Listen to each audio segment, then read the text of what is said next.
girl, very calm, that everybody used to admire. Ask yourself how men admire you. Ask. And she was being admired because of what she was doing. While we dedicate today's sitting to pay tribute to Honorable Nakimuli's remarkable legacy, I urge you to keep her legacy alive by upholding the values she stood for. She was selfless, dedicated, compassionate, transformational, and charismatic leader. She believed in unity and togetherness. She practiced Ubuntu. As we send off Honorable Nakimuli, I urge you to pray for ourselves. We all need to pray. This is the 7th member of Parliament that 11th Parliament has lost. Today it has happened to Nakimuli. Tomorrow you don't know whom it will happen to. May the Lord safeguard His people, safeguard all of us as we serve people on this earth. We relay our heartfelt condolence to His Excellency President Yoweri Kaguta Museveni, the President of Uganda, the leadership of Parliament and members of Parliament, the bereaved family, the people of Kalangala, the Orthodox family fraternity, the sports fraternity, especially in Parliament, the National Unity Platform Party, and the people of Uganda at large for the loss of such a young, energetic, dedicated lady. Honorable Nakimuli Helen is gone. Her light still shines upon us, and in a special way to the people of Kalangala. Honorable Nakimuli is survived by a daughter, with one daughter. The daughter is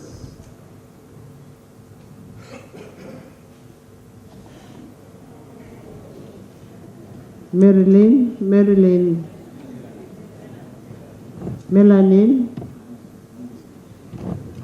is, where is she? She's there. She's in S1 in Kibuli. One thing that we need to tell you, you must keep the legacy of your mother alive. Your mother is gone, but left you behind, and you must keep that name alive. The God we serve is a father of orphans, and he will see you through. As Parliament, we will ensure that we will always continue being in touch with the family. We have just had a meeting with the parents. We got the post-mortem report about the death of Honorable Nakimuli. I have heard stories all over, but the post-mortem report has been handed over to the parents. We've also had a meeting, extensive meeting, with the medics, and Lob was involved as the leader of opposition.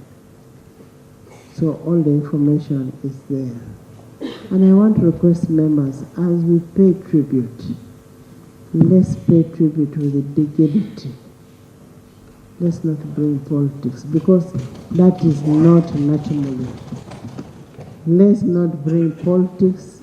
Let's not bring accusations. Let's give our friend, our sister, our colleague a decent send-off. May the good Lord rest Nakimuli's soul in perfect peace. And I also want, on behalf of Nakimuli, if there is anybody she has ever had in this world, as she goes to be with the Lord, forgive her. Forgive him.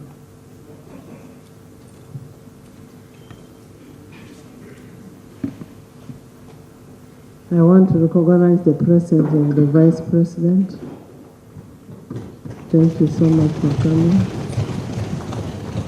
I also want to recognize the presence of the Deputy Speaker.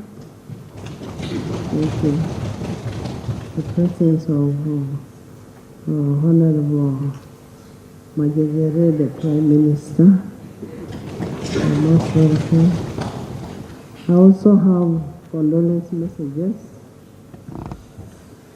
We have a condolence message from the East African Community Legislative Assembly, signed by Dr. Saranda.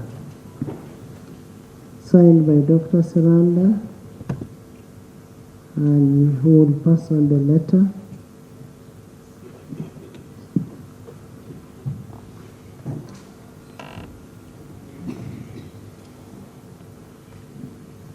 We'll pass on the letter. We also have a letter from the Democratic Party, signed by Dr. Saranda as the Secretary General. Thank you so much. We have a letter from, condolence message from Inter-Party Organization of Dialogue. And this is signed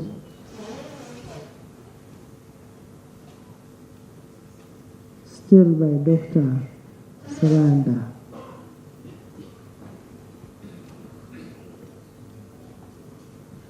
We have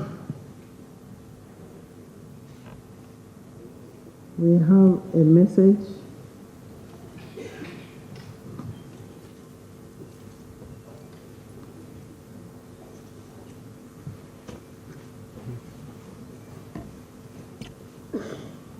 I think we'll continue the messages as they come.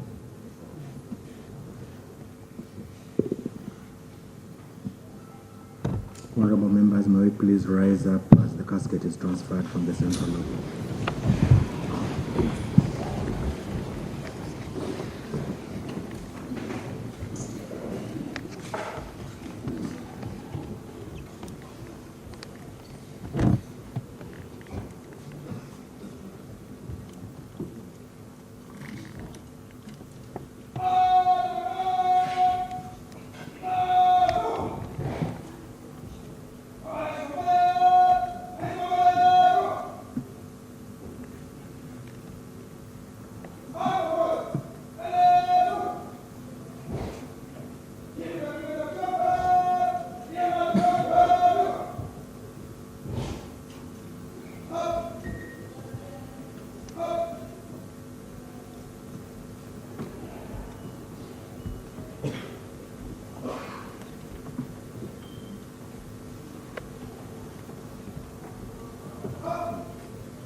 Please remain standing as we receive the anthems.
You may resume your seats.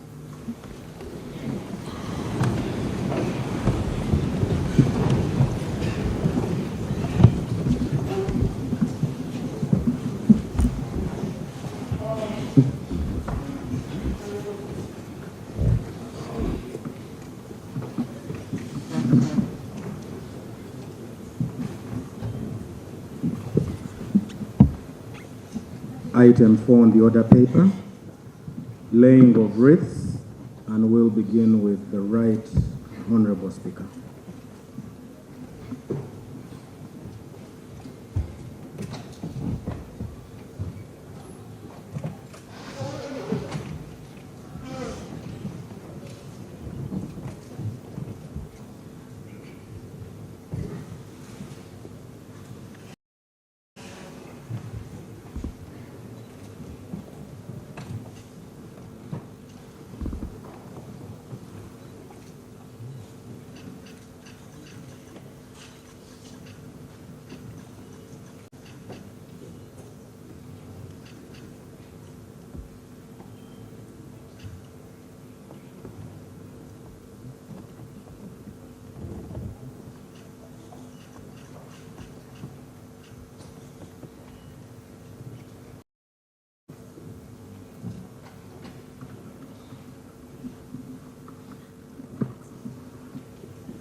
Her Excellency, the Vice President.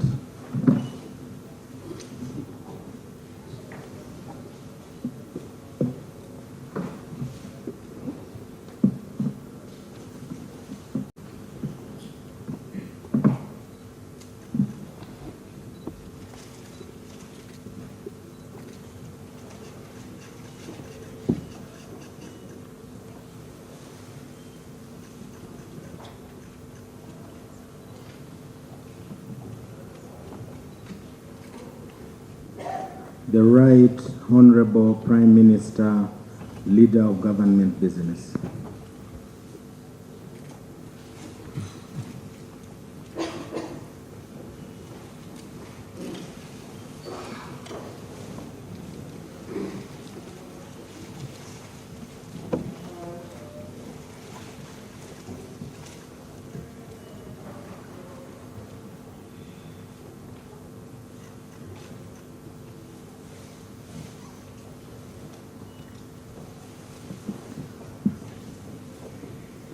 The Leader of the Opposition in Parliament.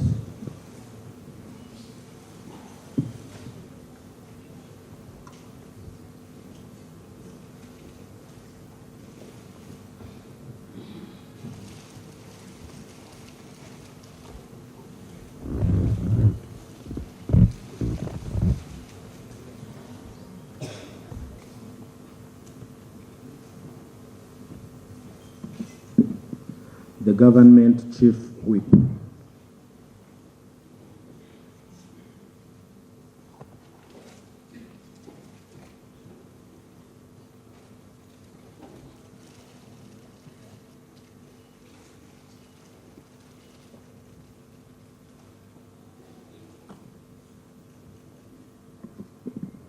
The Chief Opposition Whip.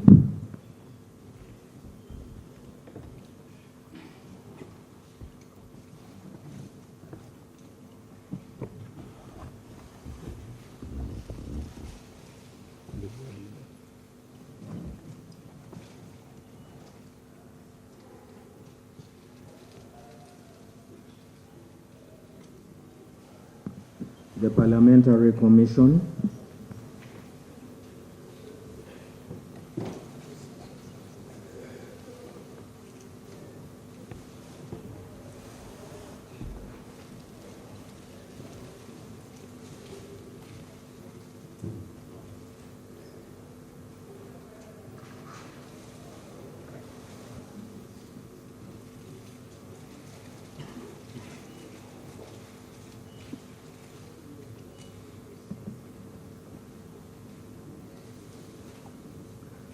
The National Unity Platform.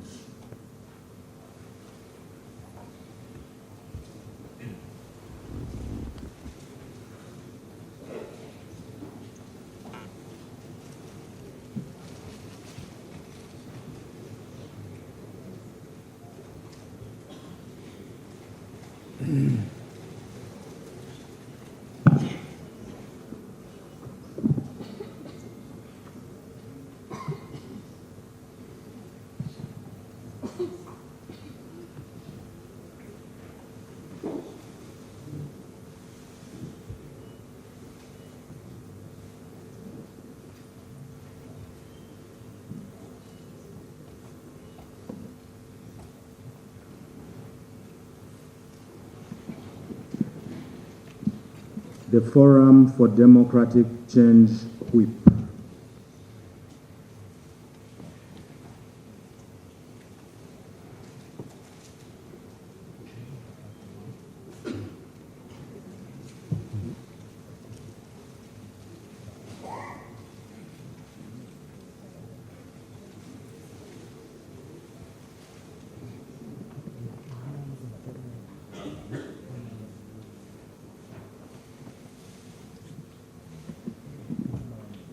The Democratic Party Whip.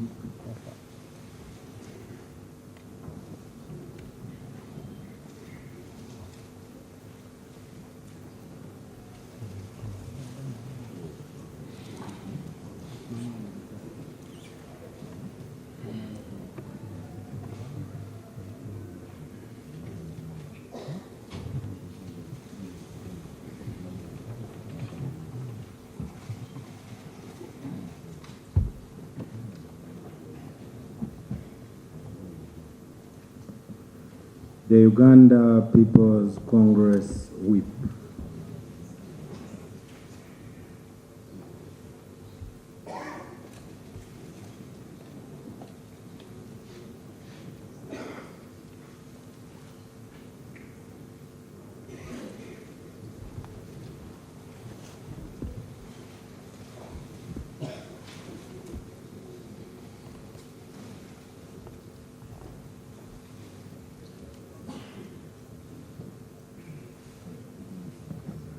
Gemma,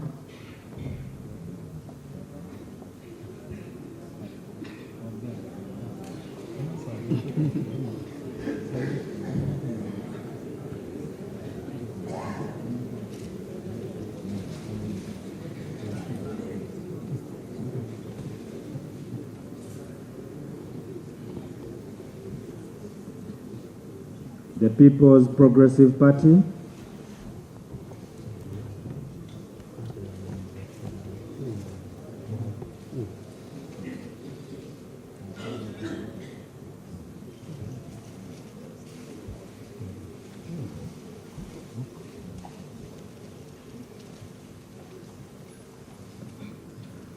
the Democratic Front,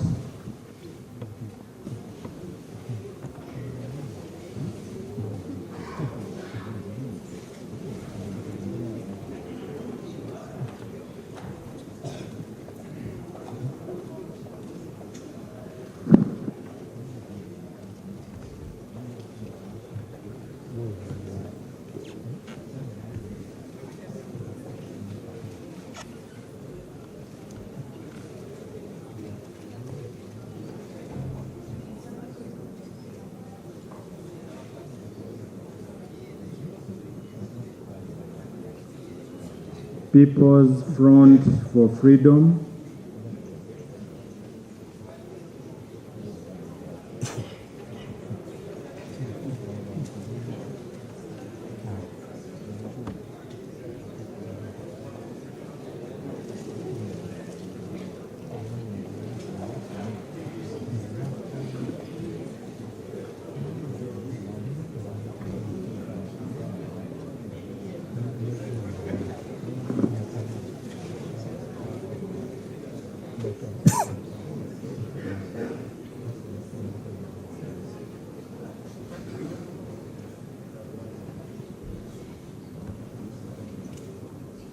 the Parliamentary Committee on ICT and National Guidance,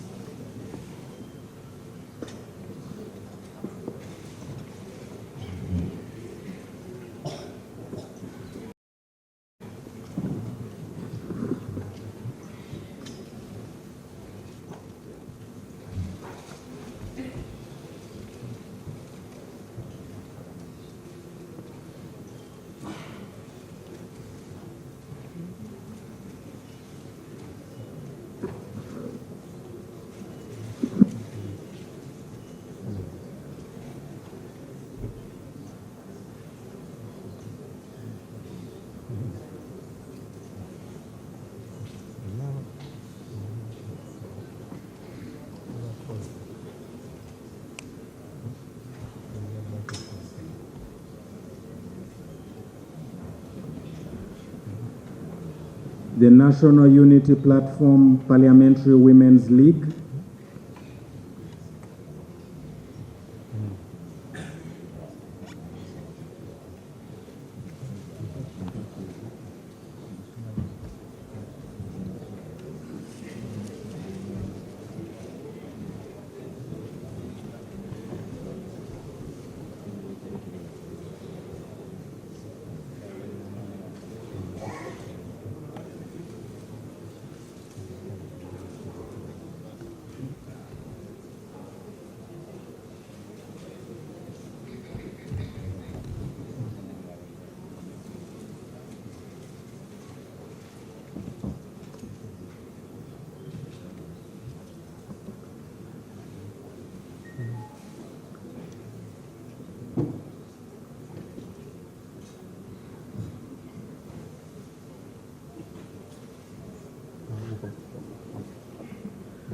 the National Resistance Movement Parliamentary Caucus,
The Parliamentary Caucus Executive. It's an all-party caucus.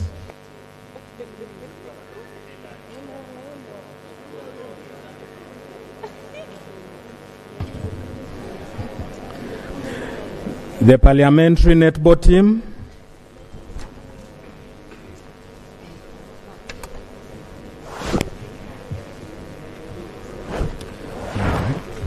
This Karamoja.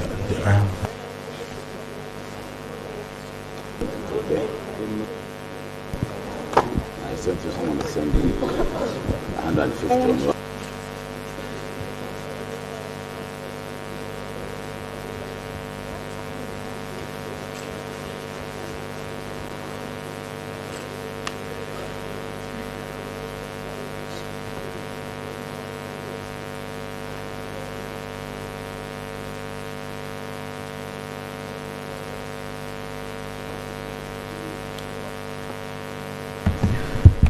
The Parliamentary Sports Club.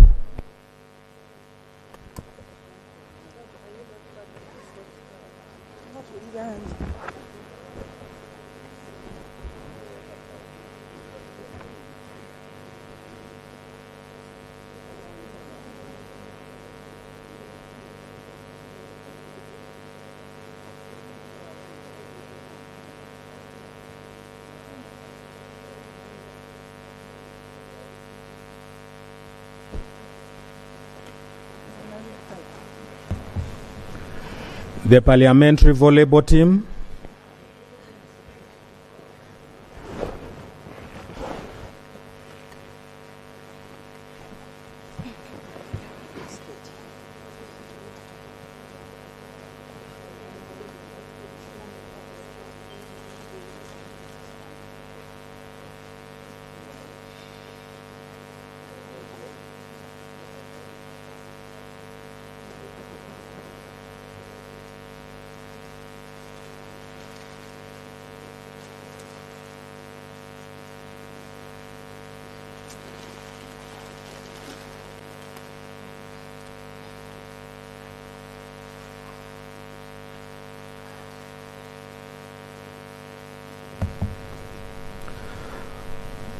Buganda Parliamentary Caucus.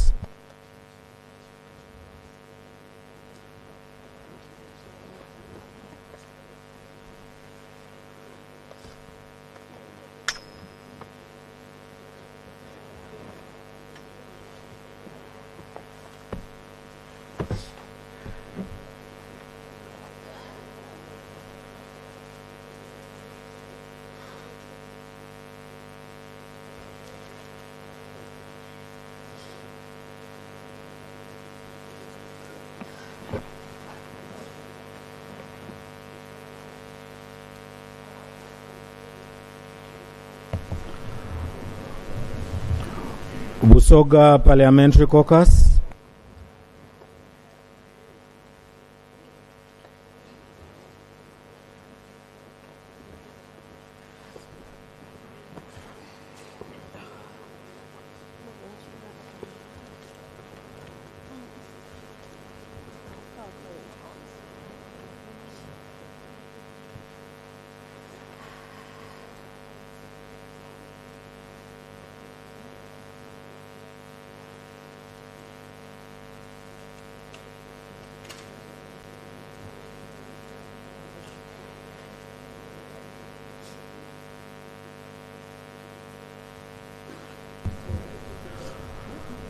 Bukedi Parliamentary Caucus.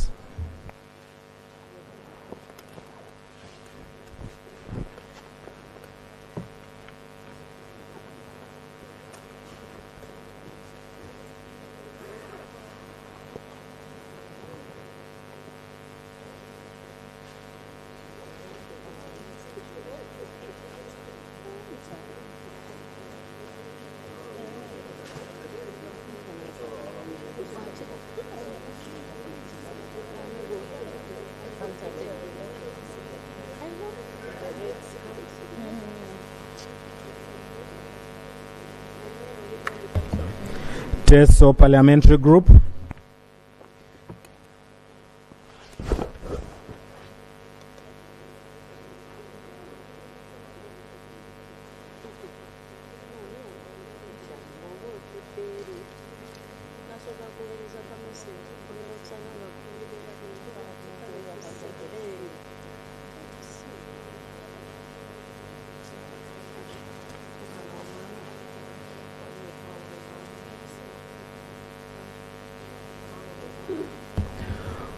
Bugisu Parliamentary Group.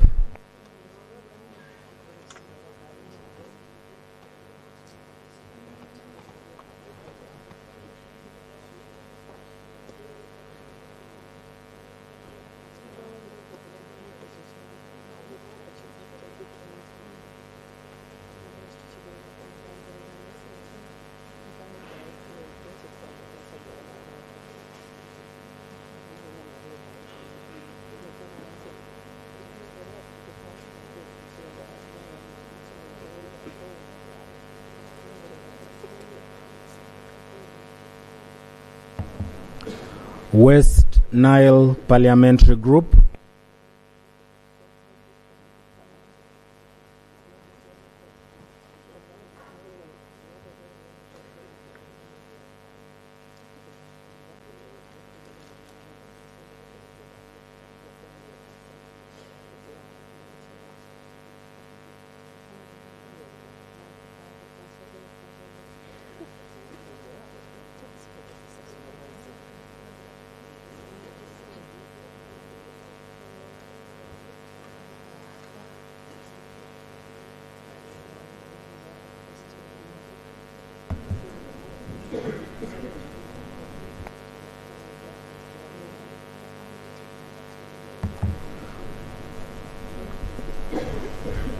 Karamoja Parliamentary Group.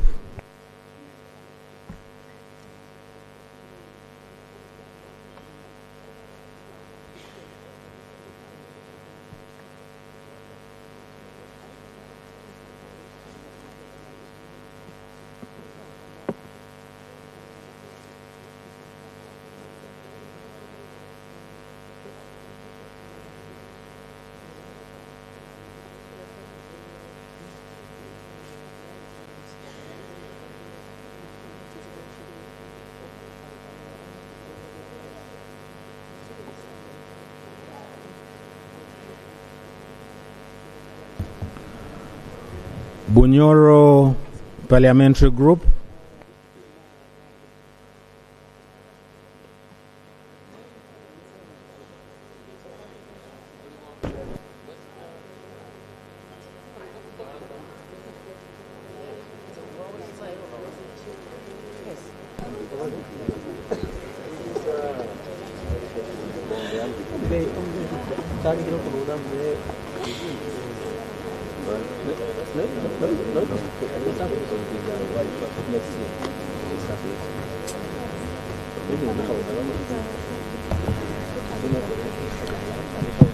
Acholi Parliamentary Group.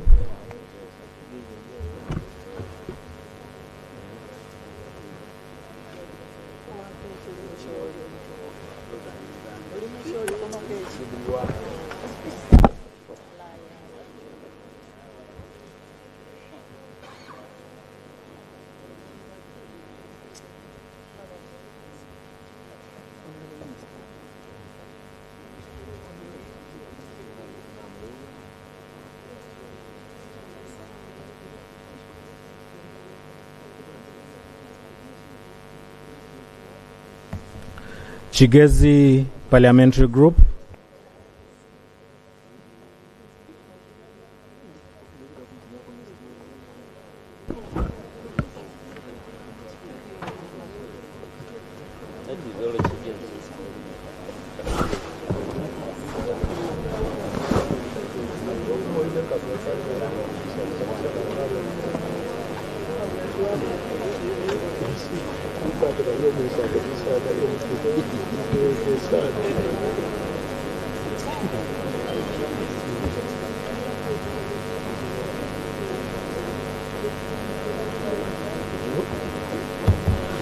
Ankole Parliamentary Group.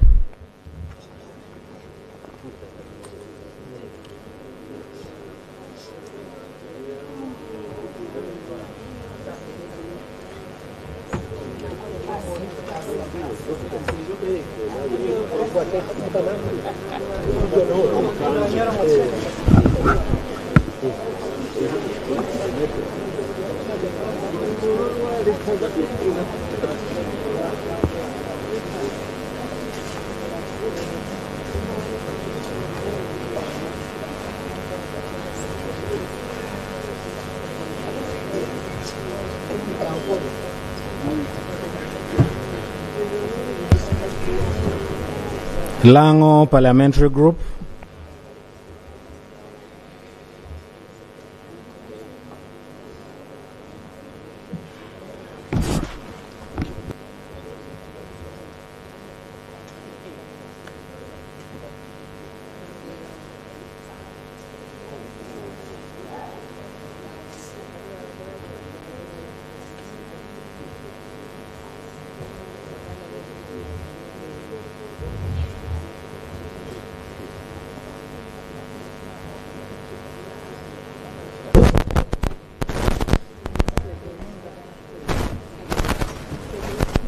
Workers MPs.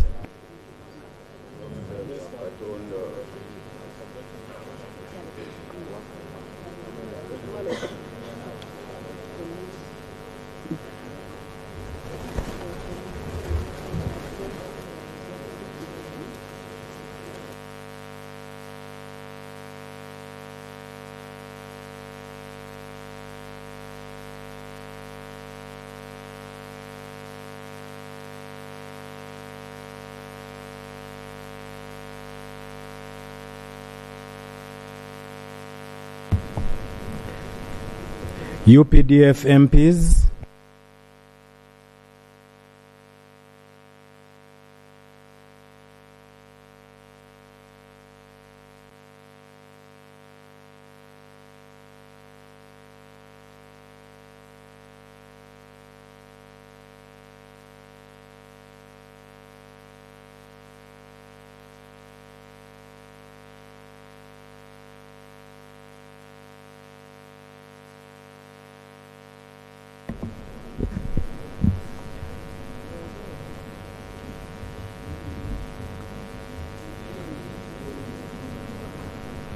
Uganda Women's Parliamentary Association, WOPA.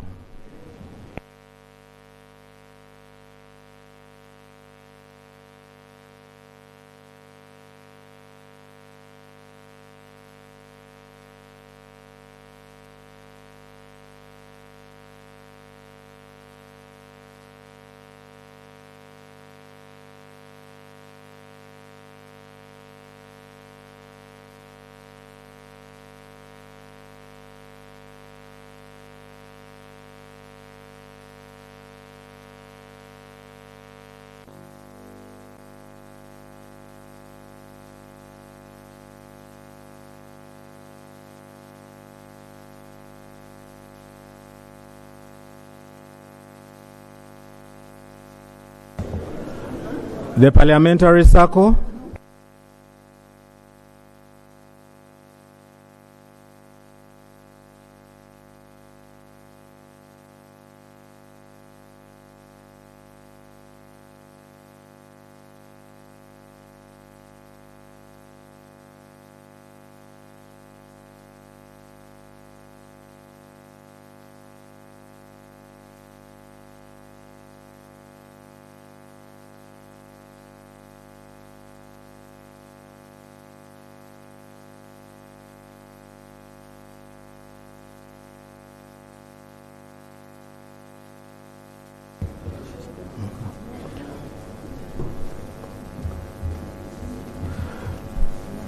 The Orthodox Parliamentary Community.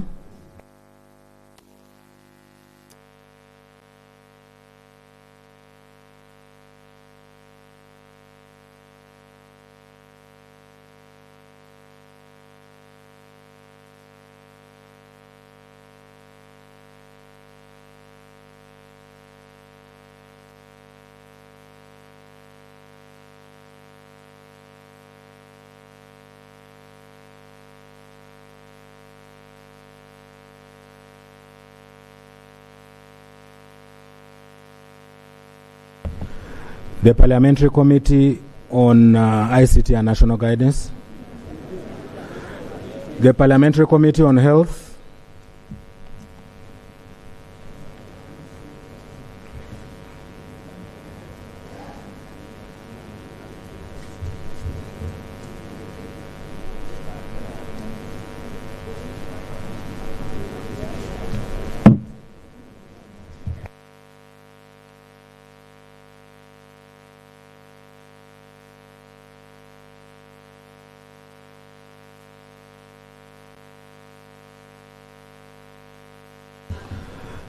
The Parliamentary Forum on Fisheries.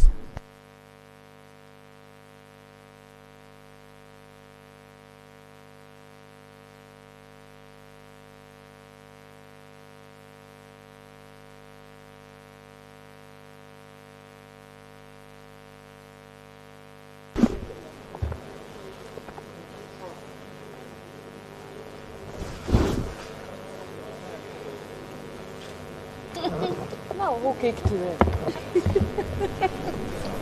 They are flying. The East African Legislative Assembly, MPs.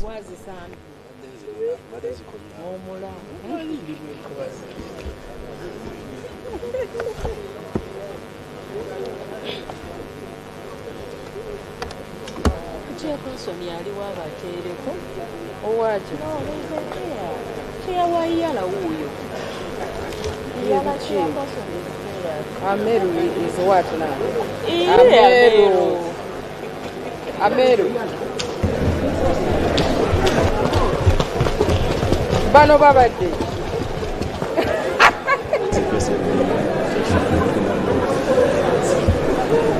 The Honorable Minister of ICT and National Guidance.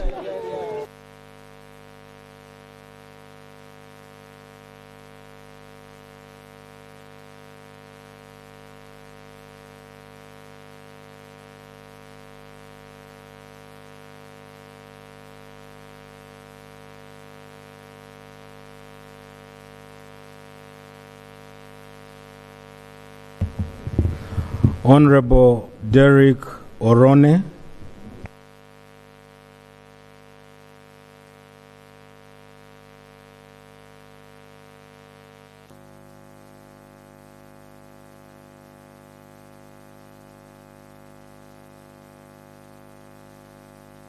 Honorable Patrick Nsamba.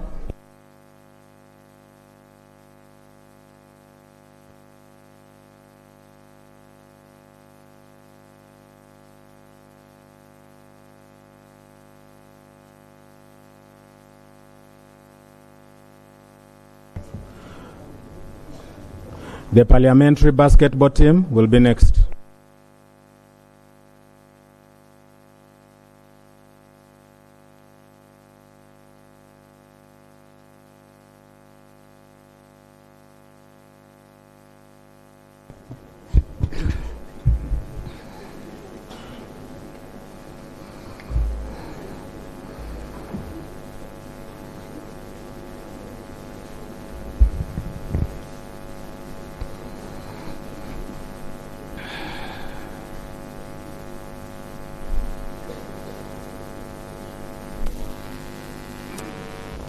Honorable Member, thank you so much for laying the wreath to our departed. This afternoon we have in the VIP gallery, we have the immediate family members of the late Helen Nakimuli. We have Christopher Walusimbi, who is the dad. Father Christopher Walusimbi. Father, you're most welcome. We have Nampala Irene, the sister. Welcome. We have Untege Nicholas' brother. Welcome. We have Sekabira Pontius' brother. Welcome. We have Namirumi Melaine, daughter. The daughter is there. They are here to observe the proceedings. We also have in the VIP gallery this afternoon we have the following members of Parliament elect. They are here to support. Honorable Chandia Bernadette Kodili from Moyo, you're most welcome. Honorable Achom Esther from Serere, you're most welcome. Honorable Lydia Mutende Wanyoto, you're welcome. Honorable Tibase Peace from Jinja, you're welcome. Honorable Nakisita Betty Mpongo from Namutumba, welcome. Honorable Kasule Ismail Oima, you're welcome. Honorable Achamfua Tofista Zombo, you're welcome. Honorable Itungo Sara Masereka from Kasese, welcome. Honorable Birungi Annette, Workers Representative, you're welcome.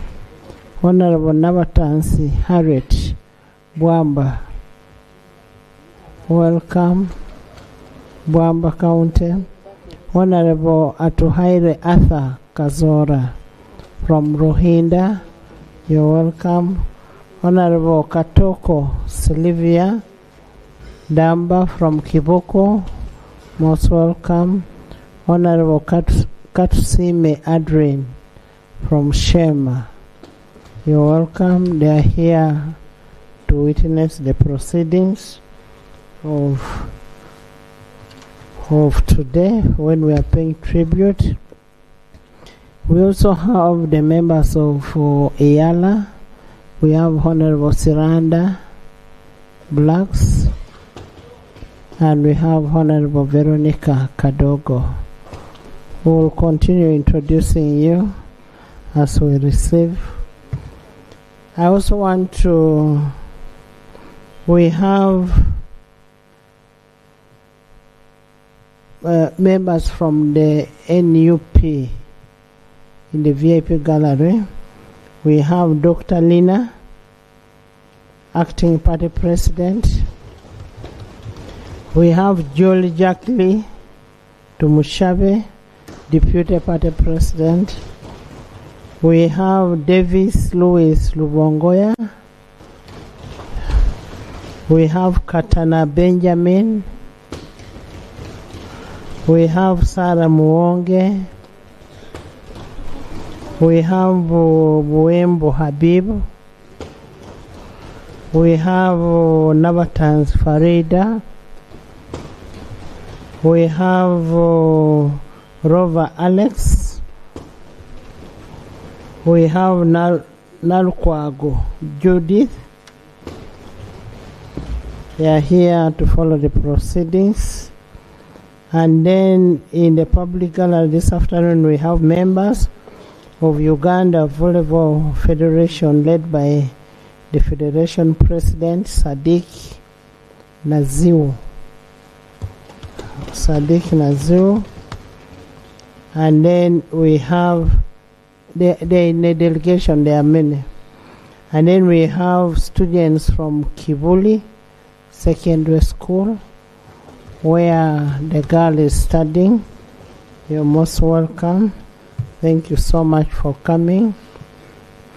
I have condolence messages here. I have a condolence message. I've also seen Honorable Rosa Akol. She's there. Thank you so much. I have condolence messages here. A condolence message, and attached is 20 million shillings from His Excellency the President Yoweri Kaguta Museveni.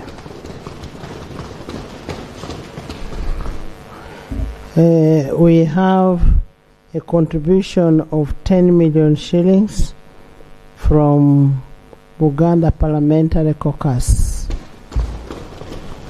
And allow me hand over the monies to Kirumira Hassan so that you'll be accountable. And I want to request that the contributions that we are making should go towards support of the kid.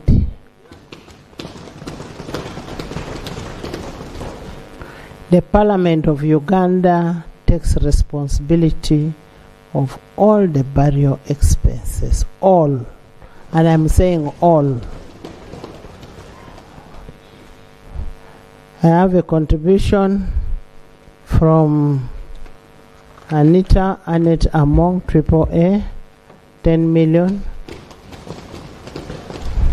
I have a contribution of 5 million from Honorable Taewa Thomas. I also have a contribution of 1 million shillings from the government chief whip. It was sent to Sekabira. Sekabira gave that money to Kirumira. I also have a letter, a condolence letter from Interparliamentary Assembly of Orthodox, and that is sent to the speaker. I will still give it to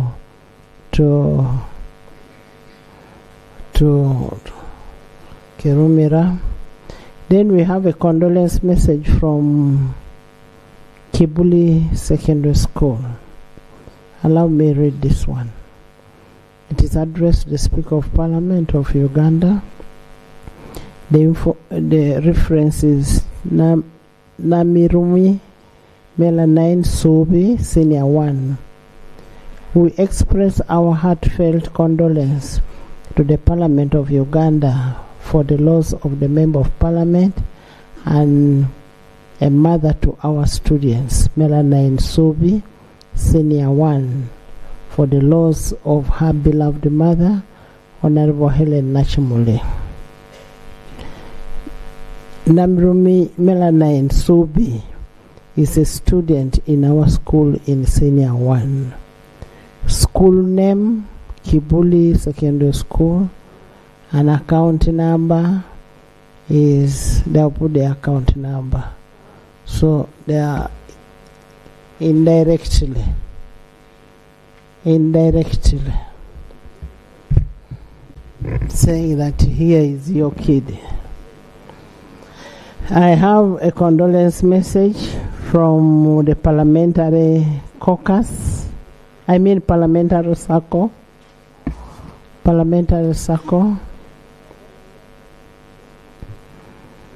And then finally,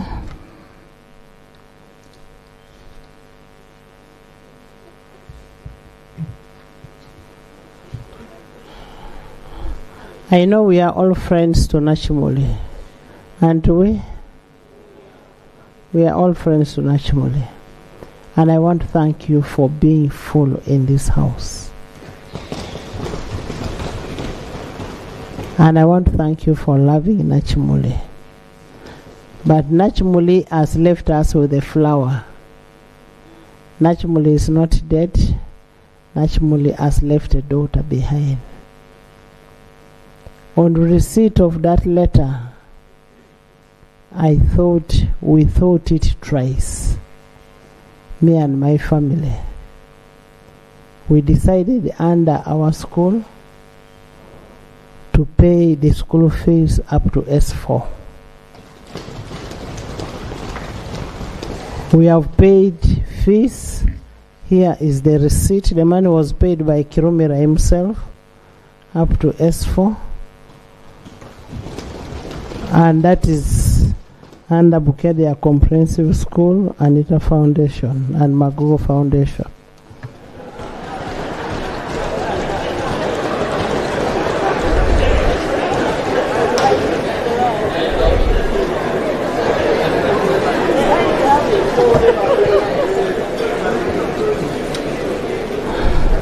Honorable members,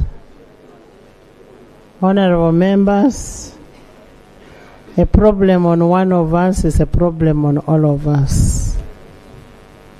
And just imagine, today it is happening to Helen, tomorrow it will happen to any of us. Next item. Item 5 on Any the reaction to my communication? There is no reaction. Item 5 on the order paper.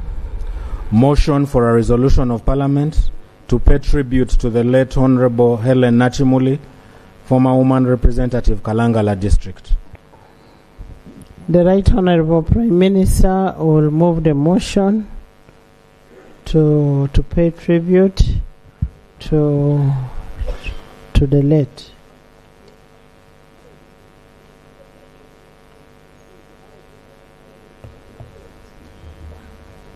Right Honorable Speaker and colleagues, I move under Rule 58 of our Rules of Procedure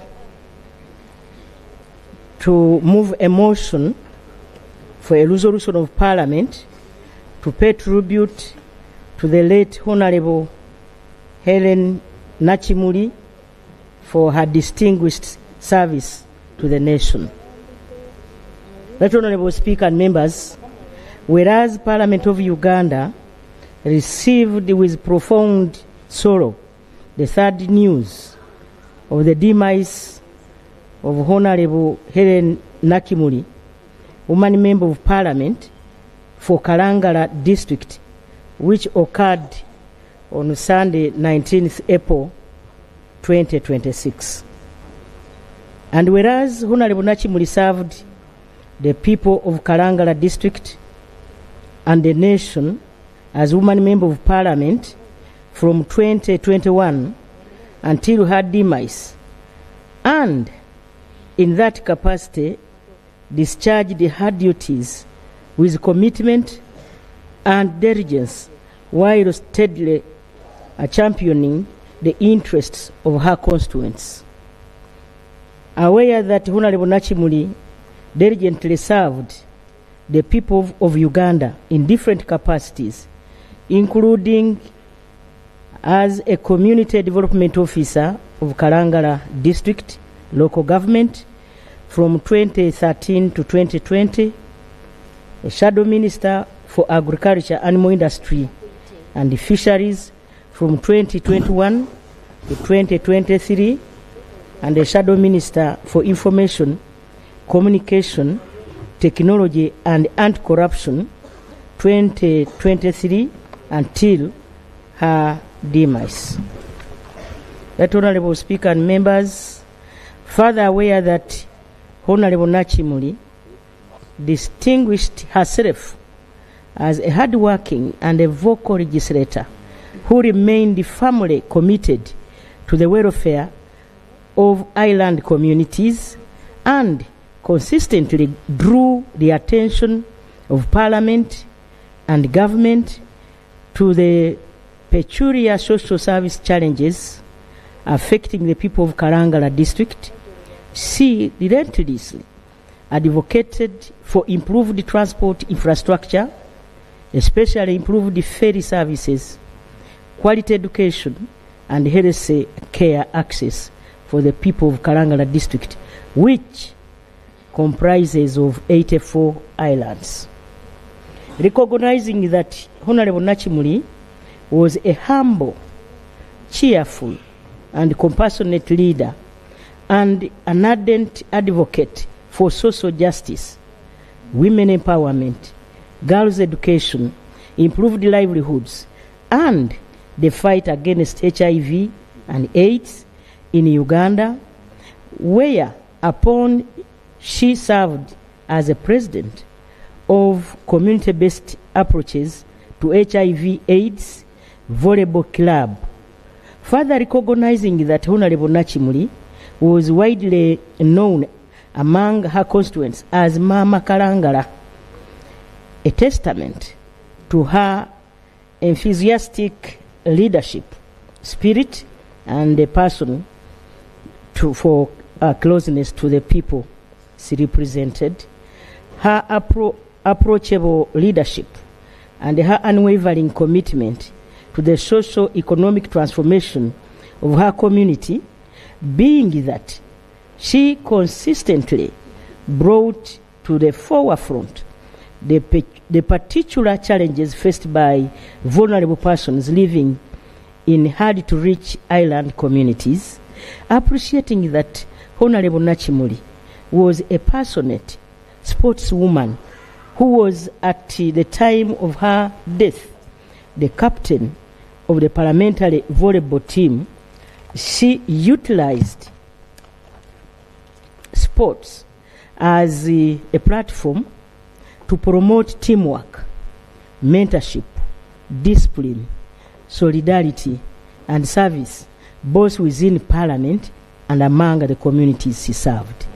Further appreciating that Honorable Nakimuli was an eloquent, courageous, approachable, and compassionate leader who was committed to unity and consensus building and reached across party lines on matters she considered to transcend partisan interests, and rendered distinguished service to her constituents and the people of Uganda with dedication and patriotism.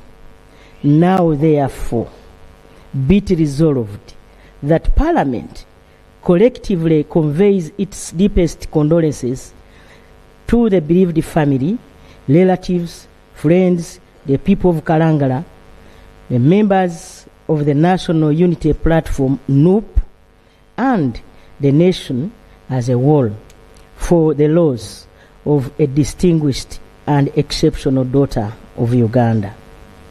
Number 2, Parliament takes cognizance of the diligent service that Honorable Helen Nakimuli has rendered to the Parliament of the Republic of Uganda, the Kalangala community, and the people of Uganda.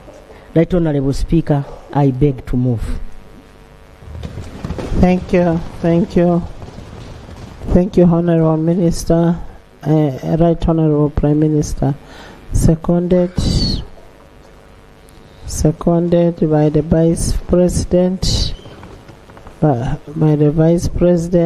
the Deputy Speaker, by Honorable Lukia, Honorable Bua, Honorable Leader of Opposition, Honorable Wamala, Honorable ICT, Northern Region, Honorable Kasolo, Honorable Gwang, Honorable Balam, Honorable Esther Anyakun, Honorable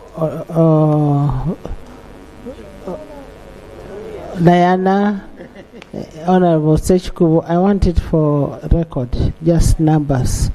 Honorable Christine Solo, Jonah Seungu, Derek, Hassan, Karim, Ethel, Nakato, Seismate, Adeke, Juliet, by the whole house.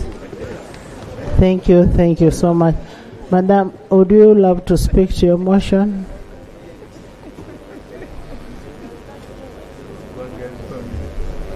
Right Honorable Speaker and honorable members, this is my justification.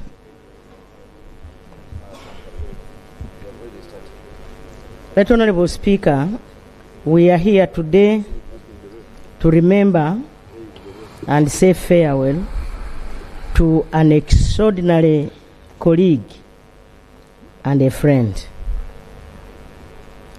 On Sunday, 19th April 2026, we received the sad news of the demise of Honorable Helen Nakimuli, the woman representative for Kalangala district in the 11th Parliament of Uganda, at Alexandria Medical Center, Kitante, Kampala.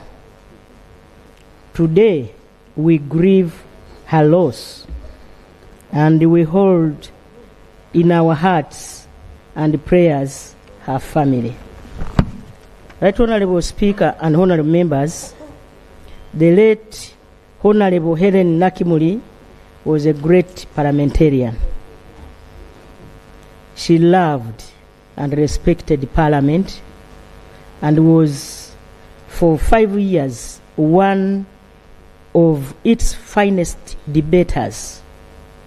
She was a woman of great contrast, exceptionally formidable during debate and admirably kind in private. The late Honorable Helen Nakimuli was one of the most vibrant people you could ever hope to meet, and someone I was lucky enough to know closely. Right Honorable Speaker and Honorable Members, the outpouring tributes we have seen in these past few days show the impact of her leadership. While in the 11th Parliament, the late Honorable Helen Nakimuli dutifully served on the Committee of Agriculture, Animal Industry and Fisheries, and the Committee on Information, Communication Technology and National Guidance. She served as a shadow minister for information and anti-corruption. She loved sports and was a captain of the parliamentary volleyball team. Through these positions and many other leadership platforms, she was a voice of compassion and stood for her people. That Honorable Speaker and members, she was caring, eloquent, principled, and wise. Honorable Helen brought people together, as it was typical of her determination to reach across party lines on issues that she felt were more important than party politics.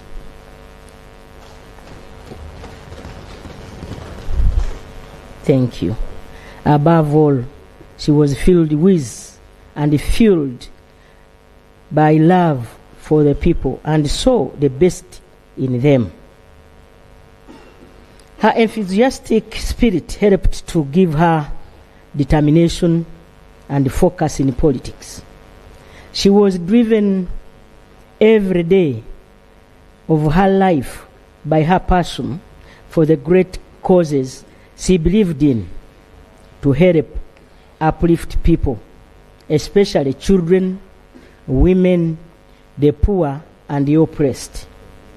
That Honorable Speaker and Honorable Members, the late Honorable Nakimuli was a relentless campaigner for health care access, transport infrastructure, especially improved ferry services, equality, human rights, government subsidization of boat engines taxes, and provision of fishing nets. Government will continue to support development programs in Kalangala district.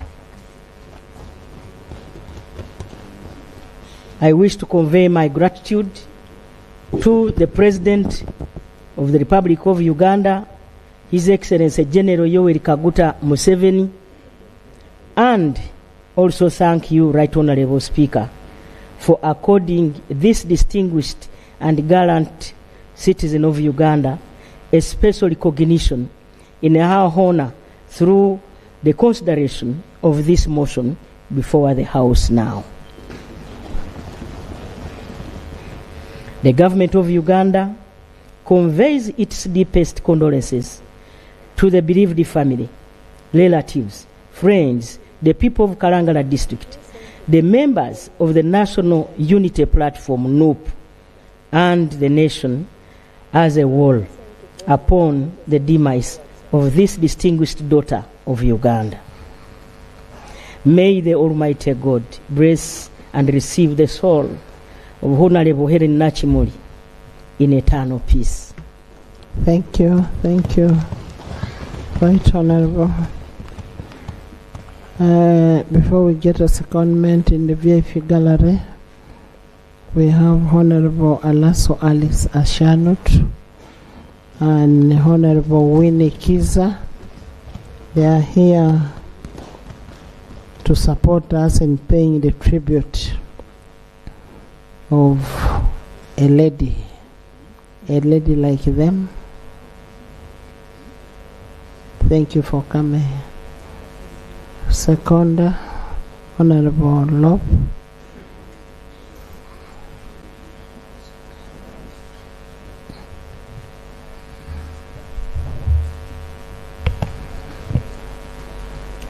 Right Honorable Speaker and honorable members, I rise to pay tribute to our departed colleague, the Honorable Helen Nakimuli, Woman Member of Parliament for Kalangala District, a dedicated servant of the people and a member of the National Unity Platform. Honorable Nakimuli passed away on the 19th day of April 2026 at Alexandra Medical Center, where she had gone to undergo a surgical procedure. In fact, she drove herself to the medical facility, an indicator that she was not in a worrying state. I equally spoke to her that same morning at about 9 a.m. as we had been planning a meeting for members of the opposition in Parliament in regard to the impending sovereignty bill, which meeting was due the next morning on Monday the 20th. Tragically, she did not make it out of theatre. Right Honourable Speaker and honourable colleagues, this is not just a moment of grief. It's a moment of profound concern, and we hope that all answers will be provided. This is not about apportioning blame prematurely. It's about restoring public confidence. As we pursue these answers, honorable colleagues, we must also confront the broader realities of our health sector. For many Ugandans, access to safe and quality health care remains uncertain. Incidents such as these deepen public anxiety and highlight systemic weaknesses in patient safety, regulation, and service delivery. If this can happen in a controlled medical environment, then we ought to ask ourselves what safeguards exist for the ordinary Ugandan in less resourced settings. Honorable Nakimuli has been awaiting to take oath in just a couple of weeks to serve her second term in Parliament, having earned the trust and confidence of the people of Kalangala District one more time. That renewed mandate was a testament to her dedication, her connection to her constituents, and the faith they had in her leadership. Kalangala District, which she represented, is one of the most unique constituencies in our country. An archipelago of over 80 islands spread across Lake Victoria, commonly known as the Sese Islands. Representing such a constituency requires exceptional commitment. It demands navigating geographical isolation, limited infrastructure, and the distinct socio-economic challenges faced by island communities. And yet, Honorable Nakimuli embraced this responsibility with quiet strength and consistency. She ensured that the voices of her people, often physically distant and politically marginalized, were heard within this house. In the shadow cabinet, she has been serving as the Shadow Minister for Information and Anti-Corruption, a role she diligently executed for close to 2.5 years. In this capacity, she stood firmly on the side of transparency, accountability, and responsible governance. She approached oversight with seriousness and clarity, contributing meaningfully to discussions of public accountability and the management of national resources. On the floor of Parliament, she challenged the deployment of UPDF soldiers on Uganda's lakes by the Fisheries Protection Unit, arguing that the army was complicit in illegal fishing and that criminalizing vulnerable fishermen was unjust. She criticized the unit for confiscating equipment, confusing fishing communities with contradictory directives and politically motivated messages, and insisted that these communities needed real investment in boats, in nets, storage facilities, and training, together with practical support, not just harassment. Right Honorable Speaker and colleagues, her contribution to this institution extended beyond legislative work. Honorable Nakimuli served as our lady captain of the parliamentary volleyball team, and under her leadership, our team recently secured another gold for Uganda, the East African Community Interparliamentary Games. This was not just a sporting achievement. It was a reflection of leadership, discipline, and the spirit of teamwork that she embodied. No wonder we are all here in numbers. Those who had the privilege of working closely with the Honorable Nakimuli will remember her as calm, composed, and purposeful. Her work spoke for itself. She engaged thoughtfully, listened attentively, and contributed with intention. Even in her final days, the Honorable Nakimuli never stopped holding the government to account. Her final submission on the floor of this house was on the 15th day of April 2026, last week, just 4 days before she died. She was questioning government's preparedness regarding our sports facilities ahead of a CAF inspection, now that Uganda is set to host AFCON alongside other East African countries. She was still pressing for details, still demanding accountability. Even at the end, Honorable Nakimuli was working. Even at the end, she was holding the government accountable, which was her cardinal duty as a member of parliament. It is particularly painful that her young life has been cut short at a time when she was just about to begin a renewed chapter of service under her second term. She had more to offer, more to build, and more to contribute to this nation. Her passing is a loss to her family, to the people of Kalangala, to the National Unity Platform, to this parliament, and indeed to Uganda as a whole. So as we mourn her, we must also honor her not only with words, but with action. Honoring her means strengthening our systems so that no Ugandan loses their life the way she lost hers. It means recommitting ourselves to the values of accountability, of service, and integrity, values that she held dear. We owe it to her. We owe it to her family, and we owe it to the people of Uganda. And so on behalf of the office of the Leader of the Opposition, I extend deepest condolences to her family, to her constituents in Kalangala district, to her party, NUP, to all colleagues in this house, and the country at large. We stand with you in grief, and we stand with you in the pursuit of justice and truth. May the Almighty God grant us strength during this difficult time, and may the soul of Honorable Helen Nakimuli rest in peace. Thank you. Thank you. Thank you.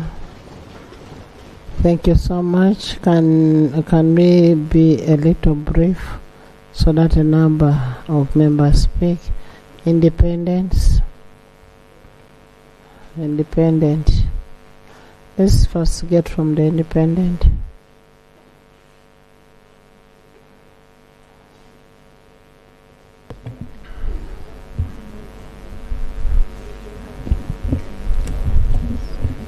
Thank you, Right Honorable Speaker.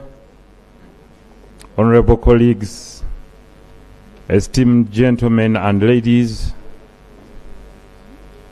from all sides of the House. I want to show you how Honorable Nakimuli was a unifier. The secretariat, the whole secretariat of NRM is also here. There is Dr. Nekesa, Honorable the whole secretariat is here. Thank you so much for coming. Thank you. And this is the spirit we want in Uganda. Thank you, Right Honorable Speaker. Dear colleagues, today we gather with heavy hearts to honor and celebrate an extraordinary life of a young lady, a beacon of hope and a strength to many. Born in 1985, just recently, you can witness her here in a casket. Who knew neither her nor her parents nor her family, and it could not even have fallen into the ears of those that elected her to represent them. Helen has left far too soon for many that had hope in her. Transitioning from this world just days ago, following a surgery, as we stand together in this solemn moment, let us reflect on the legacy that she leaves behind, the impact that she has made on each one of us. And what does this remind us, honorable members? That just like she was, always entering with a smile, wearing a smile, like an unfolding flower, just like her name, Nakimuli, blossoming to fill the world with the sweet aroma. We should always remember such moments when someone walks into your path and at least shakes your hand.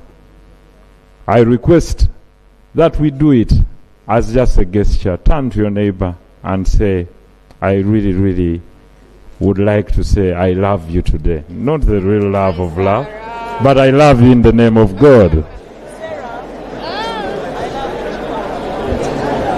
As you rest,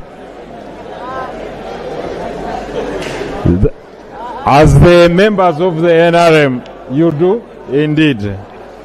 As the members of the NRM turn to the members of other political parties like the NUP and wave and say we are really one together in the name of the Almighty God. And Helen, that is what you stand for, unifying all aisles in this house. It's not usual that we act like this in this house, but it's something that God calls upon all of us to do. As our prayer tells us, we are here for the service of humanity and not for our benefit. Helen was not only a member of Parliament, but she was also a great champion, an owner of public servant, an honorable public servant whose dedication and passion knew no bounds. In the 5 years, more or less, that I've spent with her, or that we spent with her in this august house, she exemplified a spirit that was built on patience, love, and dignity. She walked to everyone, even when she differed on certain matters, and always expressed her feeling towards you, all in the name of the people she wanted to represent and make better. In her multi-faced character, the one where she would smile, I remember her when there was a humiliation of a woman, when all the women in Parliament stormed out to go and say, no, this is beyond this. I will stand for the girl child and the woman. That was the zeal and character in her, where she would express her disappointment, but also remain respectful. So, as you lay there, Helen, I bear witness that indeed you're one of those that have always been in the house, performing your duties with dignity and respect. Dear colleagues, just like Helen, we must remember that in this world we are all travelers, and that at such a time our departure note will be called upon. None of us knows the time, and this is what God has hidden from us. But imagine if God had made aware of us the real time to come. I don't think we would live comfortably. Just imagine if you knew that you're going tomorrow. I'm not talking of Honorable Mona. Please don't worry. Just because I'm looking at you. I would just imagine if you knew your date of departure.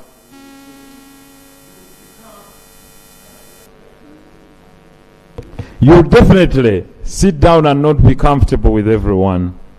But as I wind up, I send my special condolences to the family. I heard the speech of a father who was belled with pain, but yet strong enough to call upon the deliverance of God. The daughter, who is my old girl at Chibuli Senior Secondary School, I was the head prefect of Luangula House. Your mom 2 years ago came to attend the send-off of my late father. But I have no doubt that we'll do everything to pay her back for this golden heart that she had. As we reflect on the legacy of our late sister, the Honorable Helen, as you lay down there, let's say something about you. You are good, you are courageous, you are someone that stood for the all-round representative that Kalangala must be proud of. You did effective representation for your constituency. You are here as their advocate, and definitely you served your party proudly and your country with honor. Thank you. May your soul rest in eternal peace. Thank you. Honorable members, in the VIP gallery we have Honorable Ambassador Barbara Nekesa Oundo. Please, thank you for coming. We have Dr. Rosemary Nansu Bugaseninde. Thank you for coming. We have the Honorable Emmanuel Dombo. Thank you for coming. We have Honorable Zaituna Duraru. Thank you for coming. We have Honorable Juliana Auma. Thank you. And we have Honorable James Tuheo. Thank you for joining us. And you're always most welcome. Can we have the captain, the chairman of the sports? Let's first have the vice president.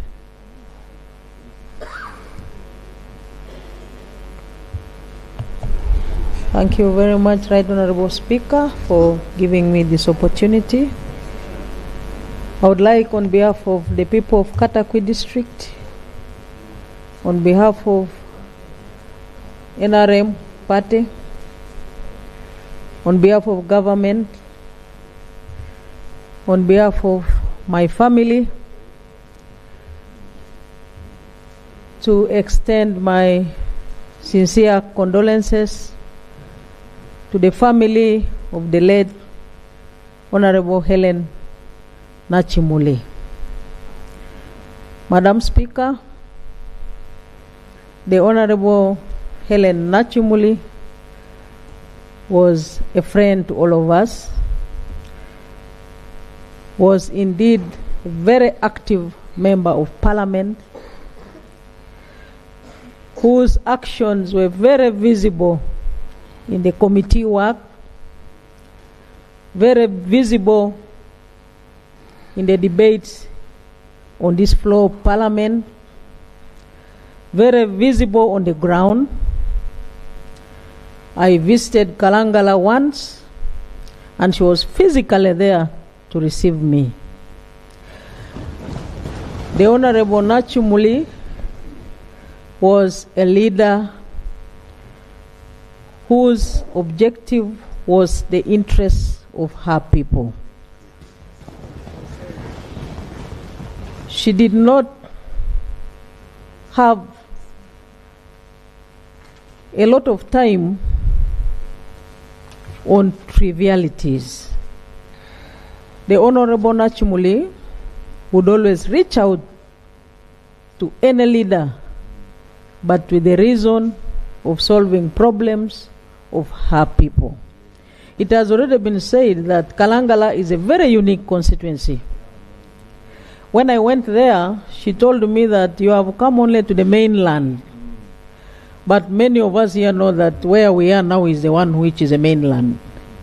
But when you are in Kalangala, again they tell you this is a main island. There are other many, many millions of islands. But one time, she told me how one time she nearly drowned because of taking children or taking a patient from one island to another island with a boat. Madam Speaker, to speak in an occasion like this, when we have lost a young legislator who I also met many times in the Orthodox Church. I met her in St. Nicholas 3 times. I met her in the Ginger Orthodox Church once. I met her in the Gulu Orthodox Church once, when I would always go there to articulate messages of His Excellency the President. She was a very committed Christian. She was not only a Christian by word, but by action. And she was extremely respectful. She would always call me Mom, when she's receiving me in the church. And she knew deeply the history and the culture of the Orthodox Church. When she would be there with Sechikubo, when Sechikubo is not there, she would be very unconscious, very uncomfortable until Sechikubo arrives. And when you find Sechikubo before she arrives, even Sechikubo would be very uncomfortable until Helen arrives. The Orthodox Church and indeed the Christian faith has lost a very committed Christian. I am glad, Madam Speaker, that you have given me the opportunity to pay tribute to her. Thank you. I thank you for the extending the support to the young girl. If those in the meeting, if the clan can allow me also to make a contribution, I am willing to, in their meeting, when they do the meeting. I'm willing to do a contribution in light of support to the young girl who is in S1. She's just in S1. Thank you. And I would like to call upon that child to be strong, because there are many orphans out there, including myself. My dad died when I was a second lieutenant. I was still young, relatively young. We know in Africa that a parent, even 100 years, is still a parent, and you cannot compare. You cannot compare. So you look up to us, who are other orphans. We will give you a platform.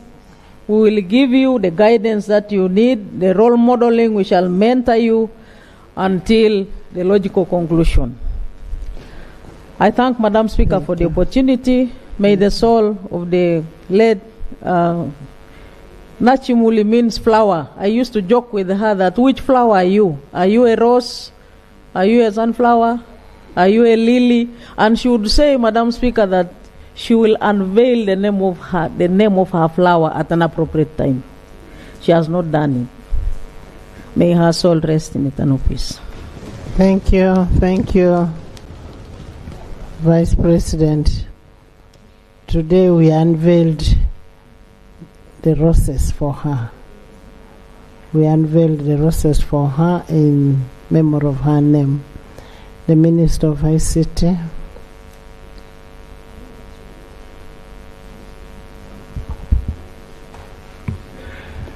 Thank you very much, Right Honorable Speaker and the Honorable Members. I rise to support the motion that has been moved by the Right Honorable Prime Minister to pay tribute to our foreign sister, Helen Nakimuli. And on behalf of the people of Chinchiz East and on behalf of the Ministry of ICT and National Guidance, and as we know, she was shadowing me, and we always made fun. She would say, how can I shadow this huge man? Because of our different sizes. But we worked very well as the government minister and the shadow minister. I would like to convey our condolences to members of the family, the parents and the family, the people of Kalangara, whom she represented in this house as a member of parliament, the members of National Unity Party and the opposition, where she belonged, and to you, Right Honorable Speaker, and the colleagues in this parliament. When I served in the parliamentary commission with the Honorable Dombo, who is seated there, one of the challenging issues which used to confront us was when we were drawing the budget of Parliament, and we had to budget for how many members of Parliament would die in that year. And we would put 4 or 5, and we would be scared that we would probably be part of those 4 or 5. And I just use that to encourage members that death is there, and any time God can call us. I came close to Honorable Helen when the Archbishop of the Orthodox Church died in September 2021. She had just come to Parliament, and I was coordinating together with the Vice President and Honorable Sechkubo the funeral arrangements. And then also she has been a member of this House, but also we were very close as a shadow minister, where she was very active, especially in the committee.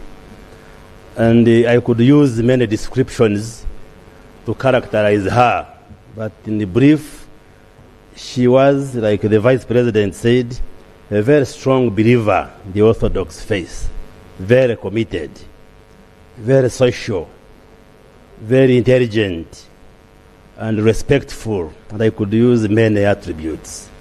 And working with her as a Minister of ICT and her as a shadow minister, we worked very well and had meaningful engagements. How I wish our relationship, that effect, would define how we relate in this country between us who are in the government and those who are in the opposition, because we always related very respectfully, and she made very meaningful contributions and gave us a lot of advice as we ran the Ministry of ICT and National Guidance. Right, Honorable Speaker, I have been following the debates and the commentaries on the social media regarding how she died. And there are lots of unanswered questions, the leader of the opposition said. I spoke this morning to the Minister of Health. I thought she would be in the House, who told me she has instructed the Uganda Medical and Dental Practitioners Council to carry out an investigation and produce a report to tell Ugandans what exactly happened. I later spoke to Professor Joel Okuro, who is the chair of the council, and he confirmed a team of doctors from the council were carrying out the investigations. They have visited the Alexandria Medical Center and doing lots of analysis regarding what happened, and a report will be produced. A post-mortem examination has been carried out by 6 expert pathologists at Murago, including pathologists from police, and a report has been given to the Uganda Medical Dental Practitioners Council, which will be part of the general report as they investigate, and at the earliest, this report will be made public. Members of the family, I think, signed for the post-mortem report. I got that confirmation from the executive director of Murago Hospital. All of us are pained the way she drove herself to the hospital and came back dead. And therefore, the assurance I am giving the honorable members that once the report has been completed by Ministry of Health, working with the Uganda Medical Dental Practitioners Council, then all these questions will be answered through that report. Thank you. Lastly, Madam Speaker, I just want to make a comment to Ugandans that there is a strange behavior that has come where a section of Ugandans celebrate people's death and wish people who are alive to die. As a minister responsible for national guidance, we would want to call upon Ugandans. And let's remain with that culture of Ugandanness. That even when we are in different political persuasions, even when we are different in many ways, but let's remain human and desist from celebrating death, especially in the advent of social media. Ugandans should not push us to have strong regulation for the social media space because it is being misused and many people are using it irresponsibly.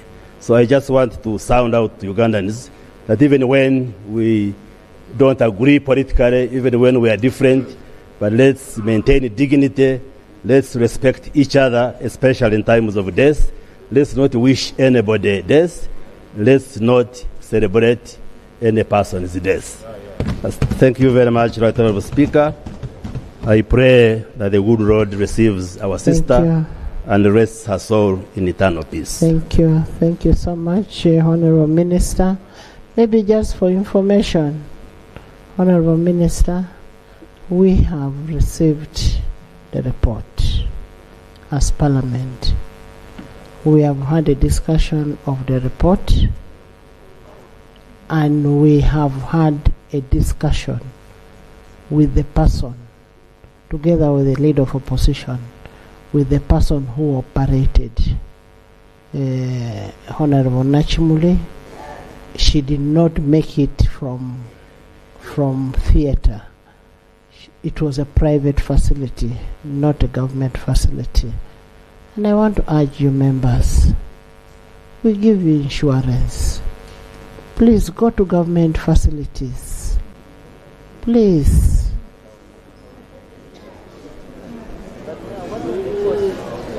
Honorable members, Honorable Minister of Education, Sports. Thank you very much. Thank you very much, Right Honorable Speaker and colleagues. First of all, on my own behalf, as a Member of Parliament for Ngariam County, and on my own family, I would like to begin by extending my condolences to the bereaved family of my sister, Honorable Nakimuli, and the people of Kalangala. It's on record, the last time I appeared before this floor was last Wednesday when I brought a statement here regarding a matter which the Right Honorable Leader of Opposition had requested me to present in line with our preparedness for AFCON 2027. Honorable colleagues, the late, as we all know, had passion for sports. The late, as we all know, was an athlete. The late, as we all know, was one who played many disciplines of sport, and for those who attended the parliamentary games can bear me witness. The late, if you all recall, I remember the competition which was in Rwanda, Kigali. She got injured in the netball court to an extent that she twisted her leg. But that did not stop her from representing the Parliament of Uganda, and I want us to clap for her, and may God. Madam Speaker, I'm happy my colleague, the Shadow Minister of Sports, is here. In line with the discussion we had concerning our preparedness of AFCON, we had agreed that this Friday we visit Hoima City Stadium and to look at other attendance training facilities which were working, including a visit to Kabalega International Airport. Why was we doing this? Is in line with the observations which my sister had raised on the floor of this Parliament. It is unfortunate today, Madam Speaker, I host, as Uganda, the team of the Confederation of African Football, together with the Pamoja countries here in Kampala. The meeting started this morning up to now, but I had to excuse myself to come and pay my respect to our dear fallen sister. Friends, I have been here for some time. I am happy we are all here to show respect for our departed sister. But I'm happy our sisters left us with a flower, which is a living flower. We are good at coming here to make speeches. But what do we leave with our flower, which our sisters left us? It's my humble appeal, colleagues, In the 9th Parliament, we used to do it. In the 10th Parliament, we used to do it. In the 11th Parliament, we did it. Why don't we, if we truly believe in the love of our sister, contribute as members of Parliament to support the family of our departed colleague, particularly in the education of the daughter? It's my humble appeal, Madam Speaker, through you, that the Parliamentary Commission deducts a direct fee from each one of us, of the 529 members of Parliament, to contribute to the education of our late sister's daughter who is here. Madam Speaker, in my humble appeal, I would request that we deduct 500,000 from each of us members of Parliament's account to support the education of our dear sister. I'm bringing this, Madam Speaker, because as a sportswoman, the late gave her life to support and carry the flag of Parliament of Uganda in the sports fraternity in the East African community. And this has helped in widening, deepening, strengthening the East African Confederation. I beg to move, Right Honourable Speaker. I thank you so much. Those who are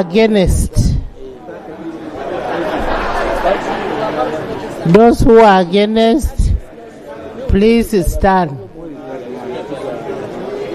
No, I don't. I first want those who are against before I ask for a secondment.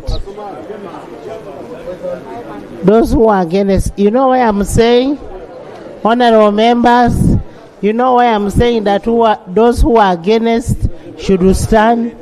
When we ask for a deduction for Honorable Lanya, you are the same people who made the noise, saying that you were forced. Is the motion seconded? Seconded.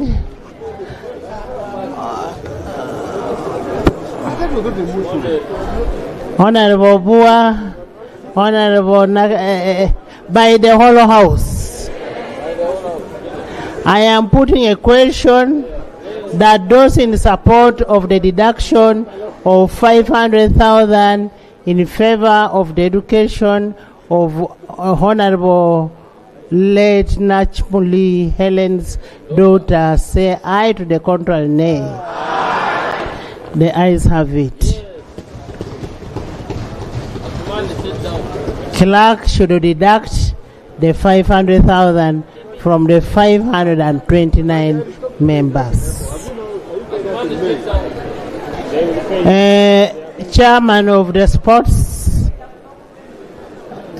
Chairman, then I will come to the Minister Emeritus of Sports. Thank you very much, Right Honourable Speaker.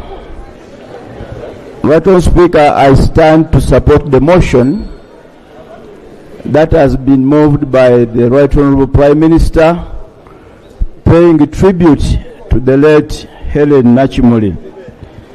Right Honourable Speaker, on behalf of the Parliamentary Sports Club that I lead, I wish to extend our deepest condolences to you, Right Honourable Speaker, to the entire House and the family upon the loss of Honourable Nakimuli. Right Honourable Speaker, the Honourable Nakimuli has been one of the executive members of the Parliamentary Sports Club, and the Parliamentary Sports Club is the biggest and largest fraternity in Parliament. But Honourable Nakimuli has had the biggest influence in the sports club. Right Honourable Speaker, the Honourable Nakimuli plays all disciplines. In 2021, she came to the football pitch and wanted to train with us in football because she said she had played football in her early life. She went to tug of war and we advised her to concentrate elsewhere. She went to athletics, I recall. She's been very good at basketball, volleyball, and netball. There's no doubt about it. And Right Honourable Speaker, when we are talking about the Parliament of Uganda winning accolades in the East Africa Interparliamentary Games, the Honorable Nakimuli has played a very big role in that achievement. And Right Honourable Speaker, we are here to testify to that achievement. These trophies that we are laying on the table today are here partly because of the immense contribution of the Honorable Nakimuli. Every year she has participated in a discipline. If it is volleyball, ladies volleyball, if we are not number one, we are number two. In basketball, if we are not number one, we are number two. In netball, if we are not number one, we are number two. And these are the trophies that reflect or attest that achievement. Right Honourable Speaker, I'm not so sure that the 12th Parliament will have a player as active and ambidextrous as the Honourable Nakimuli. Being able to play all disciplines, we will wait to see. But she has been a rare talent, and I think for us at that level, we are really very grateful for her contribution. Right Honourable Speaker, she has been very passionate about women football. And in our last meeting, she proposed that the parliamentary games should also have women football. She was very passionate about it. No wonder, I recall when Uganda hosted the CHAN, every game Uganda played, she was always in Nambole. Honorable Duru here knows, and the others, Honorable Kayemba Solo, with whom we've been watching these games, she was always there. In fact, she's among the few women MPs, if not the only one, who religiously attended those games in Nambole. So we shall always remember her for that. Finally, Right Honourable Speaker, Honourable Nakimuli has been very passionate about health. The Right Honourable Prime Minister was talking about that aspect of it. When we were here and Parliament was urging government to recognize sickle cell disease as a public health concern, she was among the people who stood up to support that idea because she has been a sickle cell health activist in that right. So we will also remember her for that cause. Finally, Right Honourable Speaker, the Honourable Nakimuli has been a decent person. Very decent, very disciplined, very social, and very courteous. Those are not common traits, especially these days, where indecence and courteousness are the order of the day. We will continue to emulate those values if we want to make a very good contribution to our society. I wholly associate with the motion that was moved with by Honorable Ogwang, and that has been very good poetic justice, because the Honorable Nakimuli has been supporting every initiative here in the Parliament, especially regarding contributions. So by us passing that motion, I think we have paid her back very well, and I want to thank the Honorable Gwang and the MPs for ensuring that we have consensus on that aspect. Right Honourable Speaker, the issue you raised of some people saying they were forced, we had an opportunity to discuss that issue here. As a matter of fact, it is colleagues who are not in the House at that time who later addressed the press and said we were forced. But the nature of parliamentary business is by collective responsibility. Whether you are around or not, first of all, we are all duty bound to be here. So if Parliament makes a resolution and you are not here, it's better you accept to be bound by that resolution. It is really very unfair for you to go outside on radio or TV and then claim that we were being compelled into these resolutions. I think it is important for us to have that respect. Finally, Right Honourable Speaker, I want to move that let it be a practice adopted by this House that if any of us is deceased, we agree that a deduction of 500,000 be made as a practice. I beg to move, Right Honourable Speaker.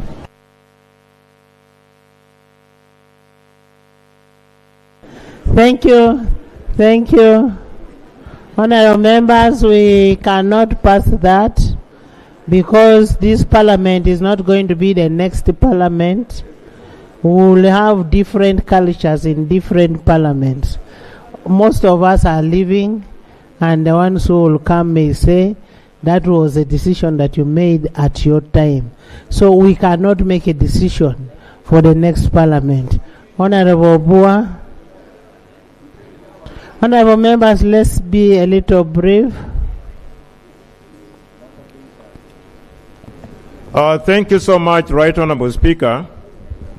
Madam Speaker, my tribute submission will be restricted to Honourable Ellen Nakimuli, the sportswoman, because Honourable Ellen Nakimuli, the Member of Parliament, distinguished herself as a nationalist and a patriot in all her submissions on the floor. Madam Speaker, whereas she passed on as team captain of the Parliamentary Volleyball Club, I equally served for 10 consecutive years as the team captain for the Parliamentary Football Club, where we brought 9 trophies in the 10 years. We only lost once. This morning, as the body arrived, I want to salute members of the Parliamentary Sports Club because we exhibited the highest degree of solidarity. And I was reminded of the wise words of the late Mandela on sport. He had this to say, sports has the power to change the world. Sports has the power to inspire. Sports has the power to unite the people. If there is something that united the late Honourable Ellen Nakimuli with members of the 11th Parliament, is our multitasking in sports. Madam Speaker, in modern public administration, we emphasize multitasking, but also in modern sports, we emphasize utility players, and the late Honourable Nakimuli was a utility player. A club will buy you while knowing whereas you can play the wing, you can also play backwards, and you will be called a wing back. That is in football. The late Ellen Nakimuli, we are talking about her participation in different sporting disciplines.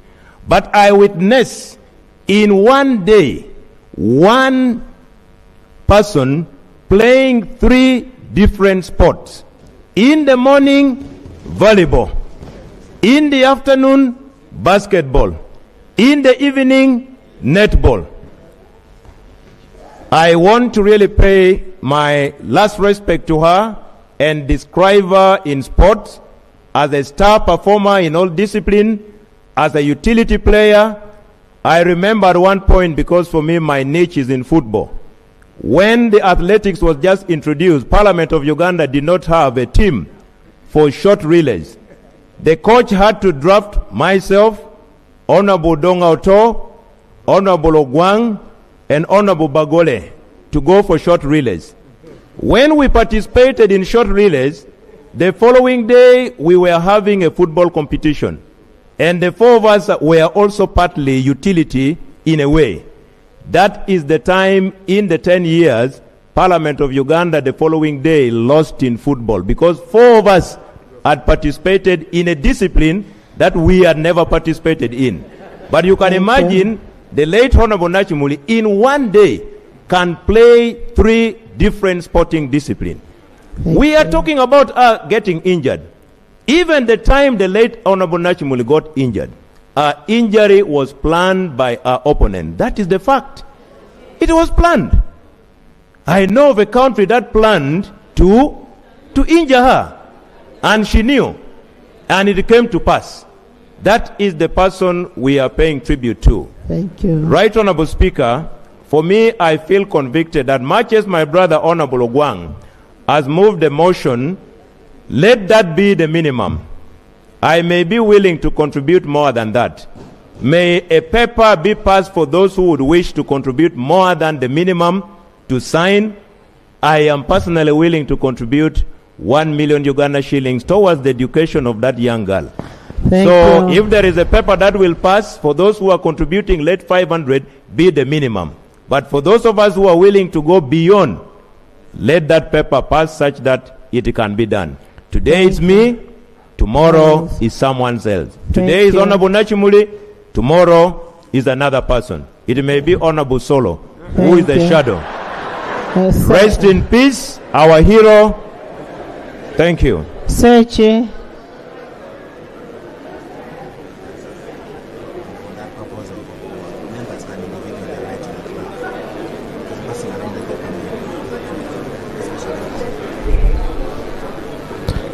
Honourable members, let's be brief. Sechi.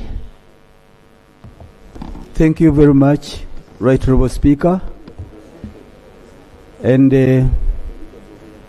through your chair, Right Honourable Speaker, allow me, on the behalf of the family of Father Christopherus Walusimbi, the Orthodox Church in Uganda, and the Interparliamentary Assembly on Orthodoxy, to convey the sincere appreciation towards you, Right Honourable Speaker,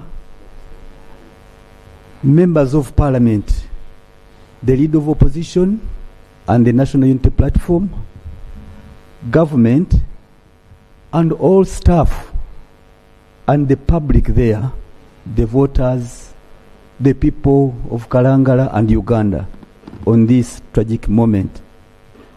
Right Honourable Speaker, it is hard to stand here to imagine that one of us is lying and has departed from us. And the pain goes to know that she was a first-timer, but surprisingly, she had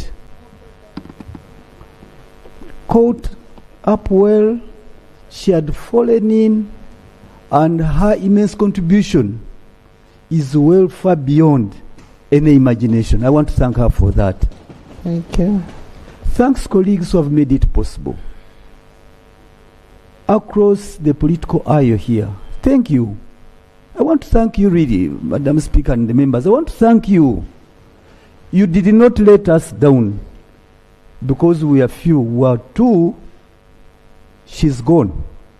And in May I'll also be gone. And you can imagine the void that remain here.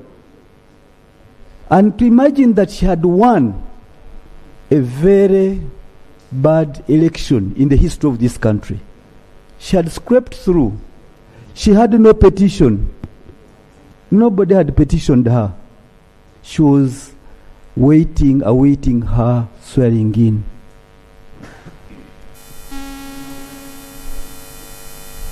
And that is life.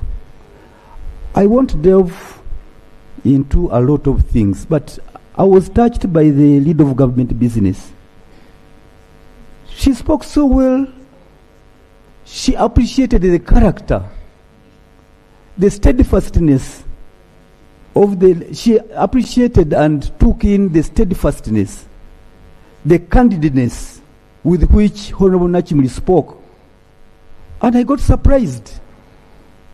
It means that even these side members are just worried. Once you stand firm and you speak good, even the government recognizes your contribution. She paid glowing tribute. So it doesn't mean that really, in this parliament you must say, I. Because you want to be good. She spoke well. She did. And the president, I thought the president wouldn't come down to this situation. But Right Honourable Speaker, you've given us a message from the president. She was part of the opposition, but the president, I want to thank the president. I want to thank him for that. It is good. When you are the father of the nation, you must do that. And it's a good example. I want to thank the solidarity of the opposition. For me, I thank you, members of the opposition. You nurtured Nakimuli. But you did not take her away from us. She remained a Ugandan. She remained a member of the Orthodox Church. She remained strong. And even if we have differences, but again, you groomed her in a way that she was much appreciated. I want to thank Honorable Katumba Wamala. Thank you very much. You were not there in Kalangala, but your presence was felt. The enormous contribution you've made, the offer you've made for the islanders to come to the mainland and follow to the burial of their representative is commendable. Thank you. Thank you. You touched me. And lastly, thank you. May God do kindness to her. But one last thing, Right Honourable Speaker, and I heard Dr. Chris, who is a doctor by profession. There must be those things that must be explained. How does someone drive in without the formal procedures of receiving a patient, having her admitted, you check on everything before you operate on that person? Where are the procedures in this country? Even in our health centers, you don't walk into the theater. There must be measures. Thank you. Who are these? Who are the qualifications of these doctors? We must get an explanation, Right Honourable Speaker. Look at the papers, look at the qualifications of those handling our lives. We've lost her, we may not forget her. And with that, I took note, and I think the investigation should look into these people. Once you are there, you are under anesthesia, and I thank you. I thank you. I respect you. Thank you. Honourable Thank you. Honourable members, all those questions are going to be answered. We are asking for all those questions to be answered. We've had a series of meetings, and law is involved in every meeting. And we have questions that we want them to answer. Government has taken responsibility. We want that answered. Because today it is happening to Helen, it will happen to another person. Karim.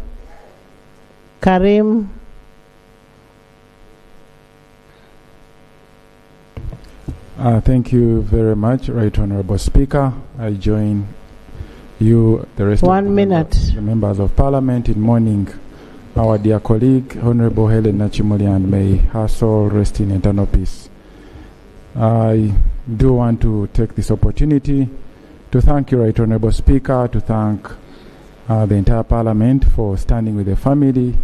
I want to thank the Leader of Opposition, the Secretary General of the NUP, because those were mainly the first people when we got the information, the Right Honourable Speaker and the Leader of Opposition, who got in touch with the family and have been there throughout this journey. I've heard a lot has been said about the medical condition, the post-mortem and all that. I think I do request that we give it time, because I was personally there. I was among the first people at the hospital Alexandria, and I moved with the body to Mulago. I was there during the entire post-mortem and saw everything. And the doctors, actually, there were about 6 or 7 of them, and they told us it was inconclusive.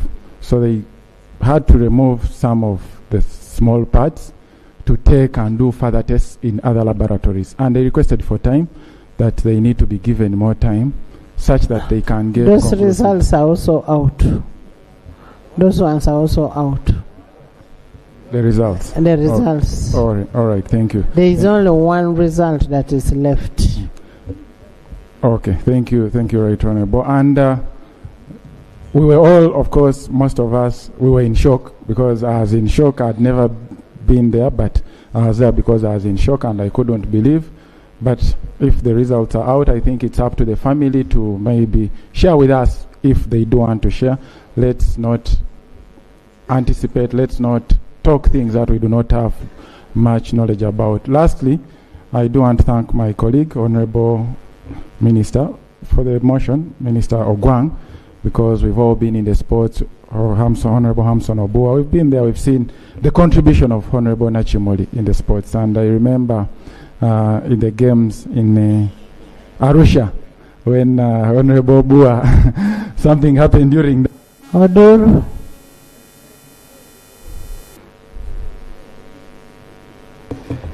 Thank you, Right Honourable Speaker.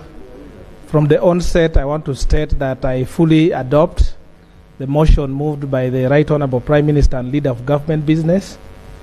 I also strongly associate myself with the submissions of the Leader of the Opposition and the motion for amendment made by the Honourable Minister of Sport. Madam Speaker, when I was a member of the Local Government Accounts Committee in the 10th Parliament, I first saw Honorable Nakimuli when we met the delegation from Kalangala who had appeared before us in Masaka.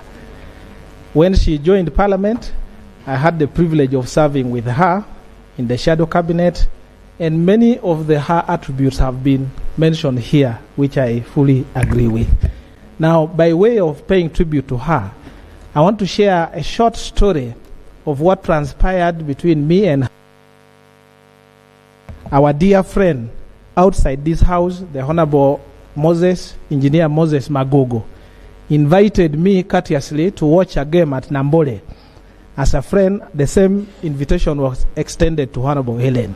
So at the VIP lounge at Nambole, I was seated. There was Honorable Hamson Obua, Honorable Peter Ogwang, Honorable Nachiwala Chiinji, and one of the FOFA vice presidents. So a lady came into the VIP room. Honorable Nakimuli caught my head and said, "You are not allowed to look at her." And she ensured that I looked the other way. So at that point, I wanted to ask the Honorable Obua in Luo that we are not allowed to look at her, because I was afraid that Obua would look at that lady. The Honorable Ogwang, Peter Ogwang, was very busy. Let me make it short. So she had successfully managed to tease me. I'm not easy to be teased. But then I had to find a way. So I asked her, because I knew she loved photos. I told her this would be a very good opportunity for you to take a photo with that lady. And she said, "Okay, you come and take the photo." So I had the opportunity now to make eye contact with that lady. So in our honor, Madam Speaker, I would like to I didn't ask questions who she was, but this photo I took at Nambole that day. Honorable Obua was present, and Peter Ogwang was there. I don't know who this lady is, but I pray that the daughter who is up there can get inspired and also grow and be very courteous, very respectful like this lady. May her soul Thank you. rest in Thank you. peace. I lay. Thank you. Honorable Balam Kasolo Wamala. Thank you very much, Right Honourable Speaker. Please, we'll use 1 minute. 1 minute. I would like to, first of all, begin with the gospel in the book of Psalms, chapter 11, verse 7. For the Lord is righteous, he loves justice, the upright will see his face. Honorable Helen Nakimuli has been standing as a dedicated member of Parliament. The few interactions I've had with her here, constantly representing our people with commitment and purpose. She has been known for her integrity and accountability, actively participating in law making and continuing to prioritize the needs and interests of our constituents. She has been serving as a committed leader who focused on public service rather than personal gains, working closely with her community in Kalangala to promote development and improve lives of the poor people in Kalangala. Honorable Nakimuli was not transactional. I made several attempts to transact with her to join NRM. She didn't allow, and I told her I will find more time to transact with her. So she wasn't transactional. Thank you, Right Honorable Speaker, and your family for paying our little girls' school fees up to Senior 4. Allow me convey heartfelt condolence from my colleagues and leaders of Patriotic League of Uganda, led by our chairman, General Kainerugawa Muhoozi, the CDF. And also, I will need to conclude with the book of John, chapter 11:25. I am the resurrection and the life. The one who believes in me will live even though they die.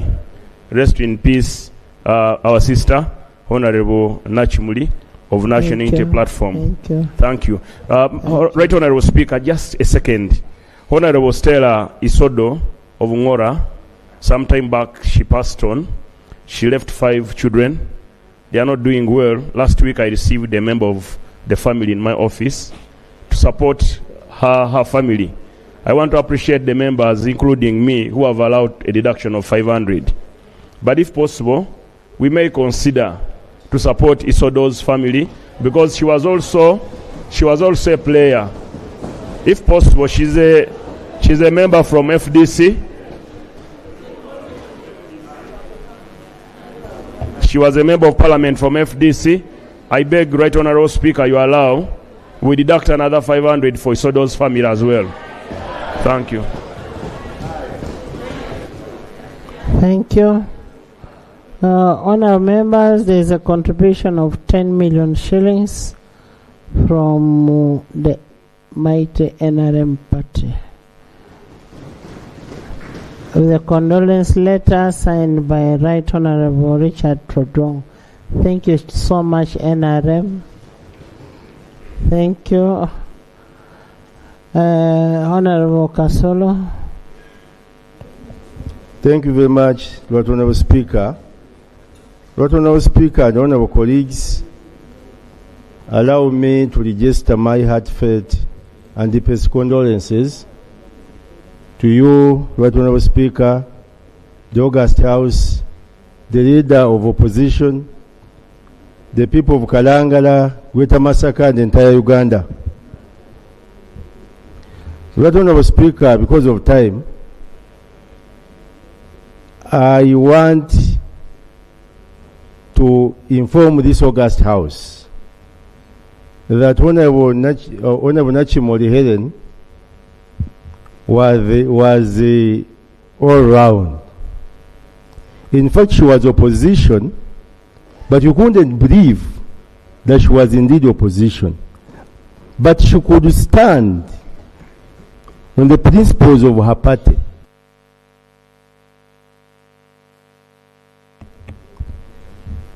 Right Honourable Speaker, there are colleagues from opposition who really don't want to associate with ministers of government even when their people yearn for development.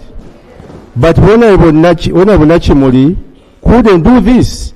I remember a day when I went to Kalangala, I was received by Honourable Nakimuli and the Honourable Kabusu. We spent 2 days there, and indeed, I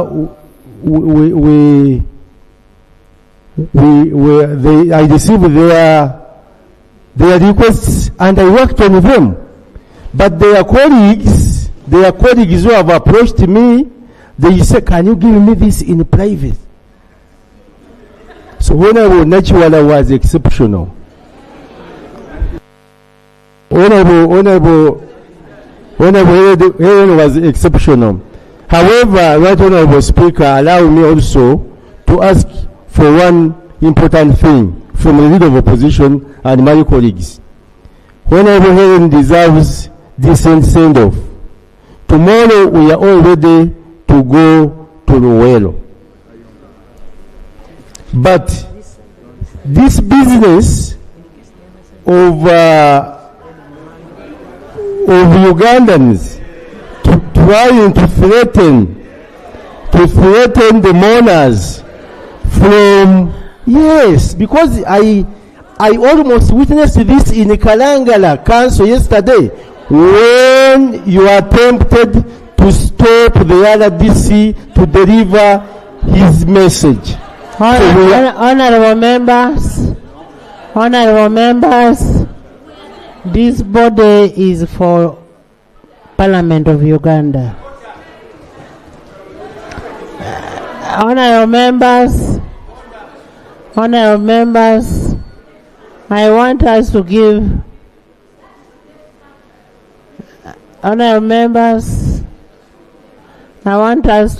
Honorable Helen a dignified send-off. Dignified. And that's why you see NUP is this side, NRM is this side, and we must respect our colleague. And I pray there is nothing that is going to happen. I am going to be there personally. I am going to bury Helen personally. I am a Ugandan. This is our member of parliament. She's our property. She's our property. Honorable Wamala. And then I have Honorable Hassan. Thank you very much, Right Honorable Speaker, for giving me the opportunity to pay condolences No, Zake, you're talking. To pay condolences to one of our own. Right Honorable Speaker, for us in Kalangala, and I want to correct the impression which was created, that in Kalangala there were issues. For us in Kalangala, we are like one family. We are a small community, we know each other, and we are there for each other. I think the members of Parliament who went to Kalangala yesterday, when they were giving tribute at the district, you saw this. The RDC was there, all the RDCs were there, the government was there, and nobody was harassed. And that's the spirit of Kalangala, and that's how we have been operating in Kalangala. Honorable Kabusuzia, we don't promote, yes, we may have differences in political opinions, but we don't hate each other. And that one, I want it to be corrected. Right Honorable Speaker, this young lady, the late, has been an asset to the islands, an asset to the communities there. She's a person who dedicated her life to serving her community. You'd find her getting into those small canoes, risking her life for the sake of the community. One time, she had even an incident where her boat got stranded in the middle of the lake, and she was rescued by the RDC, who had to send the plugs for the engine because the boat had got a problem. But all that in the service of our people. She has been there to serve our people regardless of the political differences. She was young in politics, and for me, I used to call her my daughter because she would come to consult in my office. If NUP is finding that a problem, I don't know. And she's not the only one, Honorable Kabusu. Our problems in the islands affect all of us the same. So we work together as a team. She was beyond the political divide. For her, she was about service for our people. Transport was an issue she always emphasized to me. And I feel that I owe her, because the ferry for Chamuswa has not yet materialized, much as we have a ferry working in Chamuswa now. I would like to thank Parliament. When we move in this life, on our life train, we find so many people. Some leave and you don't even notice that somebody has left. Natural has left, but all of us have noted. Nakimuli has left, and every one of us has noted. When I walked in here and I saw how full Parliament was, I said, yes, she's young, she has served one term, but for Kalangala, she has been a star for us, and we shall terribly miss her. Thank Madam you. Speaker, just to inform you, another problem has happened to us. I think you know the late Minister Azuba. She passed on yesterday. So we have another member who used to sit on this bench, whom we are going to bury on Saturday. Sorry. I want to end by confirming to the people of Kalangala that government has provided transport at a reduced rate. The ferry will stay in Chungu for the whole night, in Bukasa, leave in the morning for Lutoboka, and then from Lutoboka it will come to Nachuogo at a reduced rate of 20,000 instead of the 40,000 which would be charged. Thank you. So the people of Kalangala should be able to come and escort their own. Thank you very much, Right Honorable Speaker. Thank you. And God bless Thank her. you. And may her soul rest in peace. Thank you. Remaining speakers, 1 minute. Zaki, you're going to speak after Hassan. Thank you, Right Honorable Speaker. Slowly, then Moses, the MP, will also speak. Right Honorable Speaker and colleagues, death has robbed us I wish I was you. I would actually request the body to go to NUP early. But since we want to speak,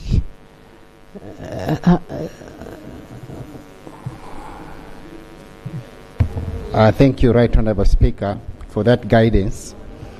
But Right Honorable Speaker, we all are aware that the Honorable Nakimuli Helen has been part and parcel of our lives, and I would understand why each and every member would want to say something, because it is Nakimuli lying here. We all know her smile and how she touched all of us. So it would be understandable to know why each one of us would want to say something.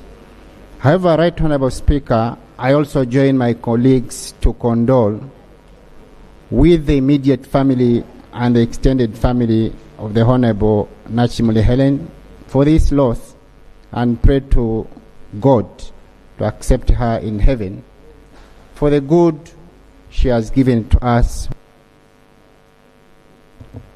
Right Honorable Speaker, as we eulogize, the most pressing issue was the educational right of Honorable Nakimuli's daughter.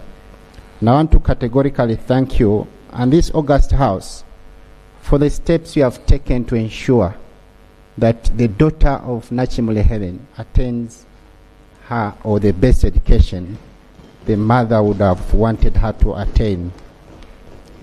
We are all aware that paying school fees is one of the biggest issues of any parent.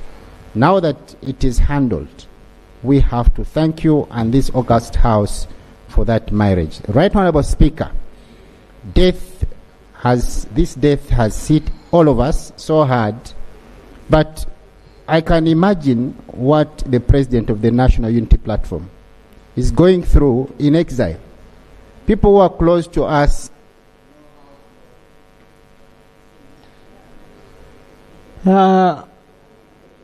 Zaki?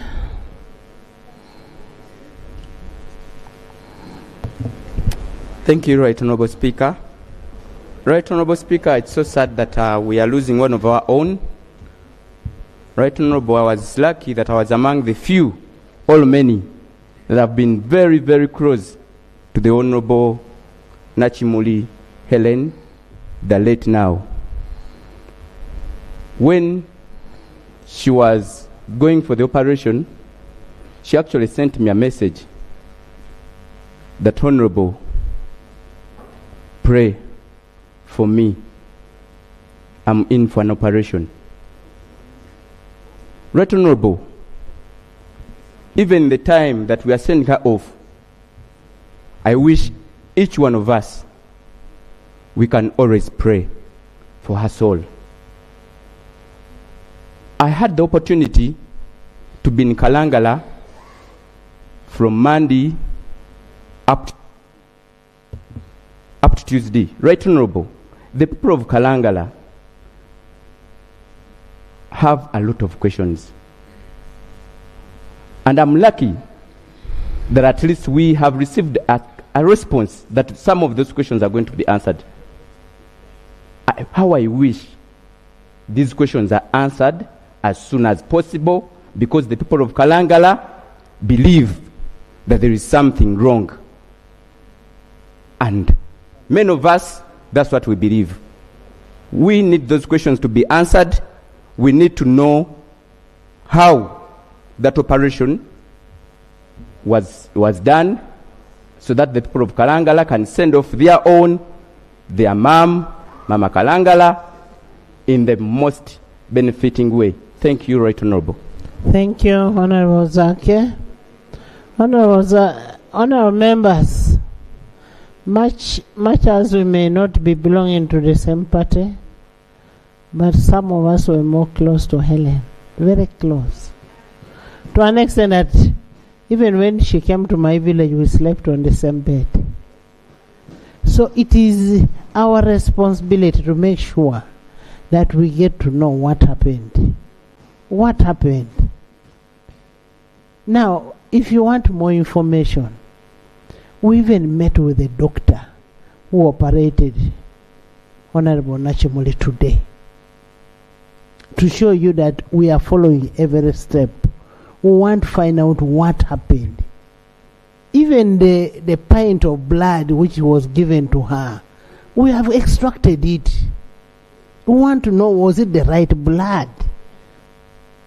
Was it the right people who operated her? What happened? Was it an act of God? We are following up that.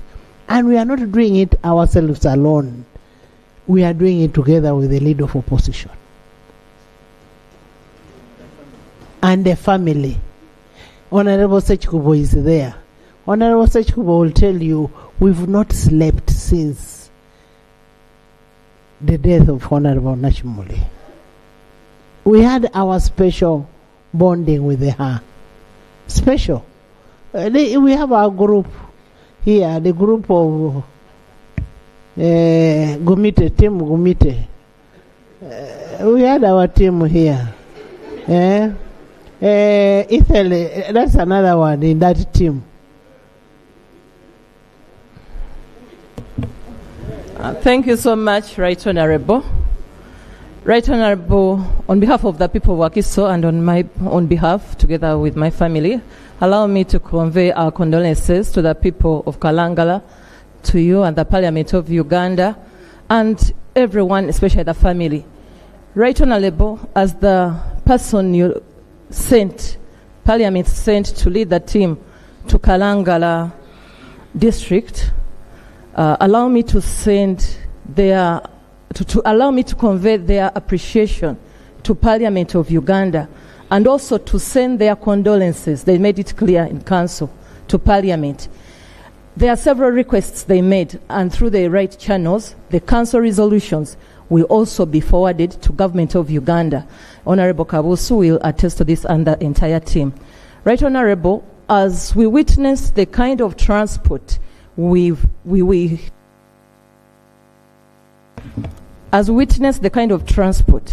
also request, let this be amongst the gifts we can give Nakimuli as she lies here. Let's improve transport in the islands. It's not these usual times we are here. The other one is different. The ferry leaves you, and that's all. And finally, as she has been my captain in volleyball, allow me to say that it's high time we rethought sports in this country.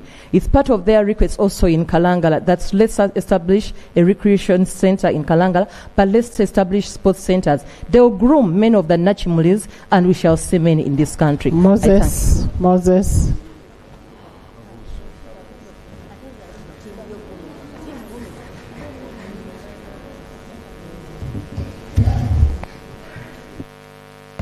Thank you, Madam Speaker. Madam Speaker, I take note of the little time we have. To be brief, Madam Speaker, while we attended a council meeting where the district leadership paid tribute to Honorable Nakimuli, Madam Speaker, the district council and all the congregation requested me to thank you and the Honorable Thomas Taebwa for always giving Honorable Nakimuli an opportunity to speak. And she has been able, because of that opportunity, to speak and articulate issues affecting the islanders. Madam Speaker, they also asked me to request Parliament, and I'll maybe, Madam Speaker, by this time, request that I move a motion to amend the motion of the Prime Minister to include a prayer they requested.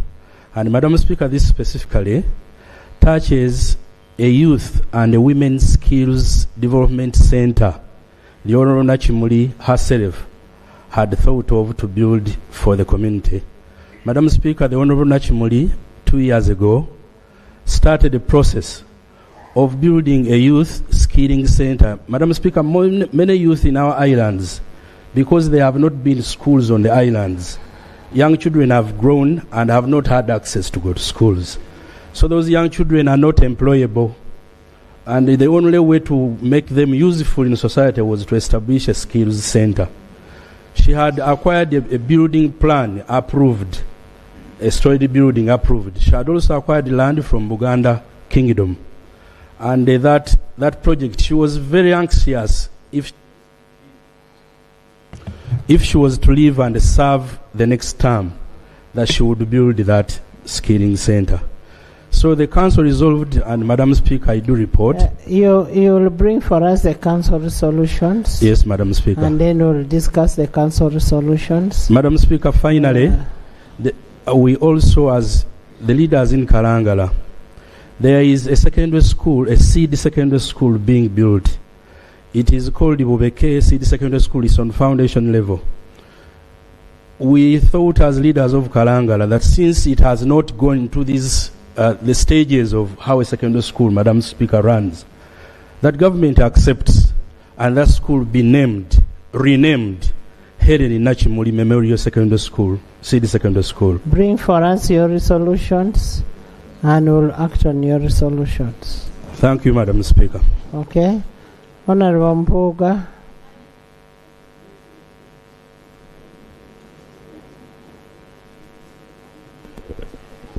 Much obliged, Right Honourable Speaker. Allow me in a minute to convey my sympathies to Parliament, especially the Speaker, the family of Father Olsimbi, very close to me. He visited me in the Lopu's office, then with her daughter in tow. We did exchange pleasantries and a lot of banter. I'm very sorry about the loss. Right Honourable Speaker, our sister was different, and she leaves lessons eternal to us. Our corrosive politics needs reflection. That's why across the aisle, everyone would say, well, she was a leader.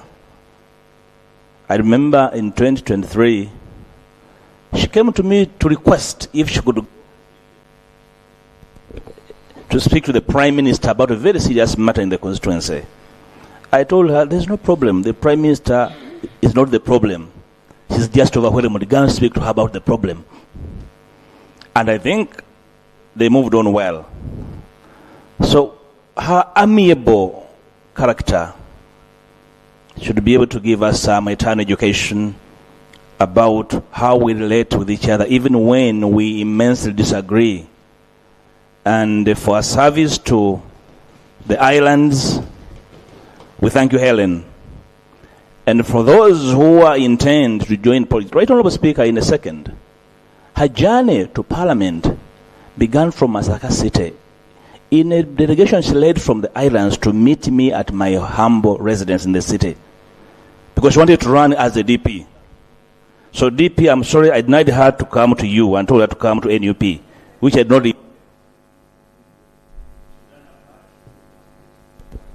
In 1, 2 years, 3 years, she had made a point. And Helen, rest in eternity. You did your part. We will follow suit. Those who left, Kalangala people, where you see something done, she was a humble voice, but a very audible voice. She didn't have to shout to make a point. That was very, very important. Thank Rest you. in eternity, sister. Migade Island people. Thank you very much, Right Honorable Speaker. Right Honorable Speaker, I do have a long time attachment with Honorable Helen. We went to the same A-level school where she was head girl and I was the Chief Justice. And that school had a student's court.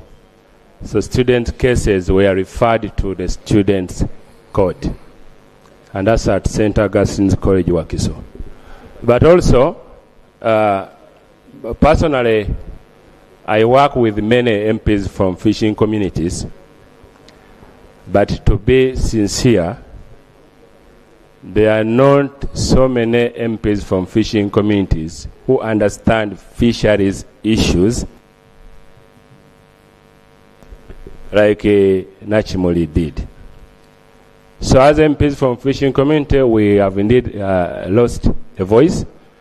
But I'm also happy. I've listened to the Right Honorable Prime Minister and the Vice President. They really understand what Honorable Helen and we MPs from fishing community always raise here. That's a good thing. Our prayer, the best way to send off Honorable Nakimuli is actually to actualize her prayers. And Honorable Speaker, I know you are going to be the Speaker of the next Parliament. My prayer is that I will move a motion specifically requesting the House to dedicate a sitting to debate the plight of outreach areas like islands, specific islands. Because that is the only way how government and this Parliament can really understand. You have had the General Katumba Amara. You have to even subsidize people going for the burial. If you don't, they will not attend the burial. So the same thing applies to those going to health facilities. True. So my request is that when that time comes, you please accord us the opportunity. Honorable Helen, rest in peace. Actually, we should take our next sitting to Kalangala so that we get to understand. Honorable Madam Teacher. Women League, I'm coming.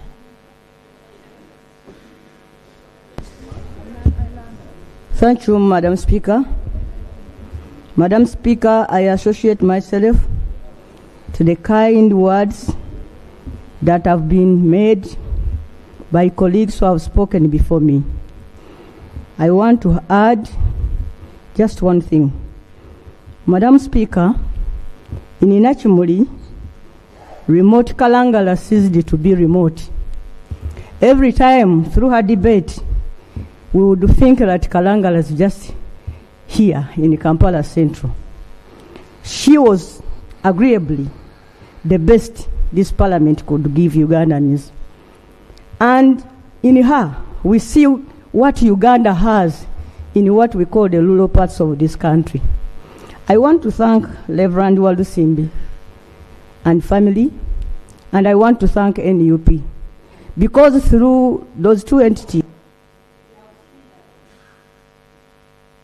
sure.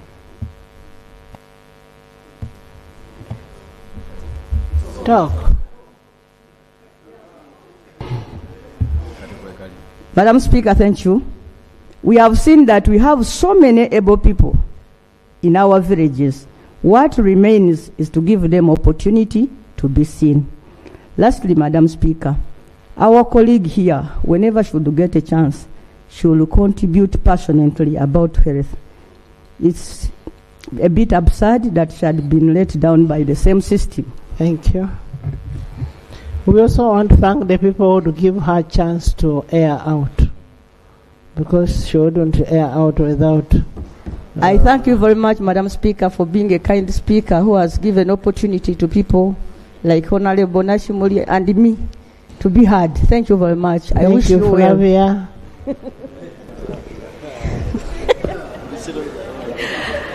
The rosary. Thank you very much, Madam Speaker. Madam Speaker, today, Honorable Helen Nakimuli makes her final journey in Parliament.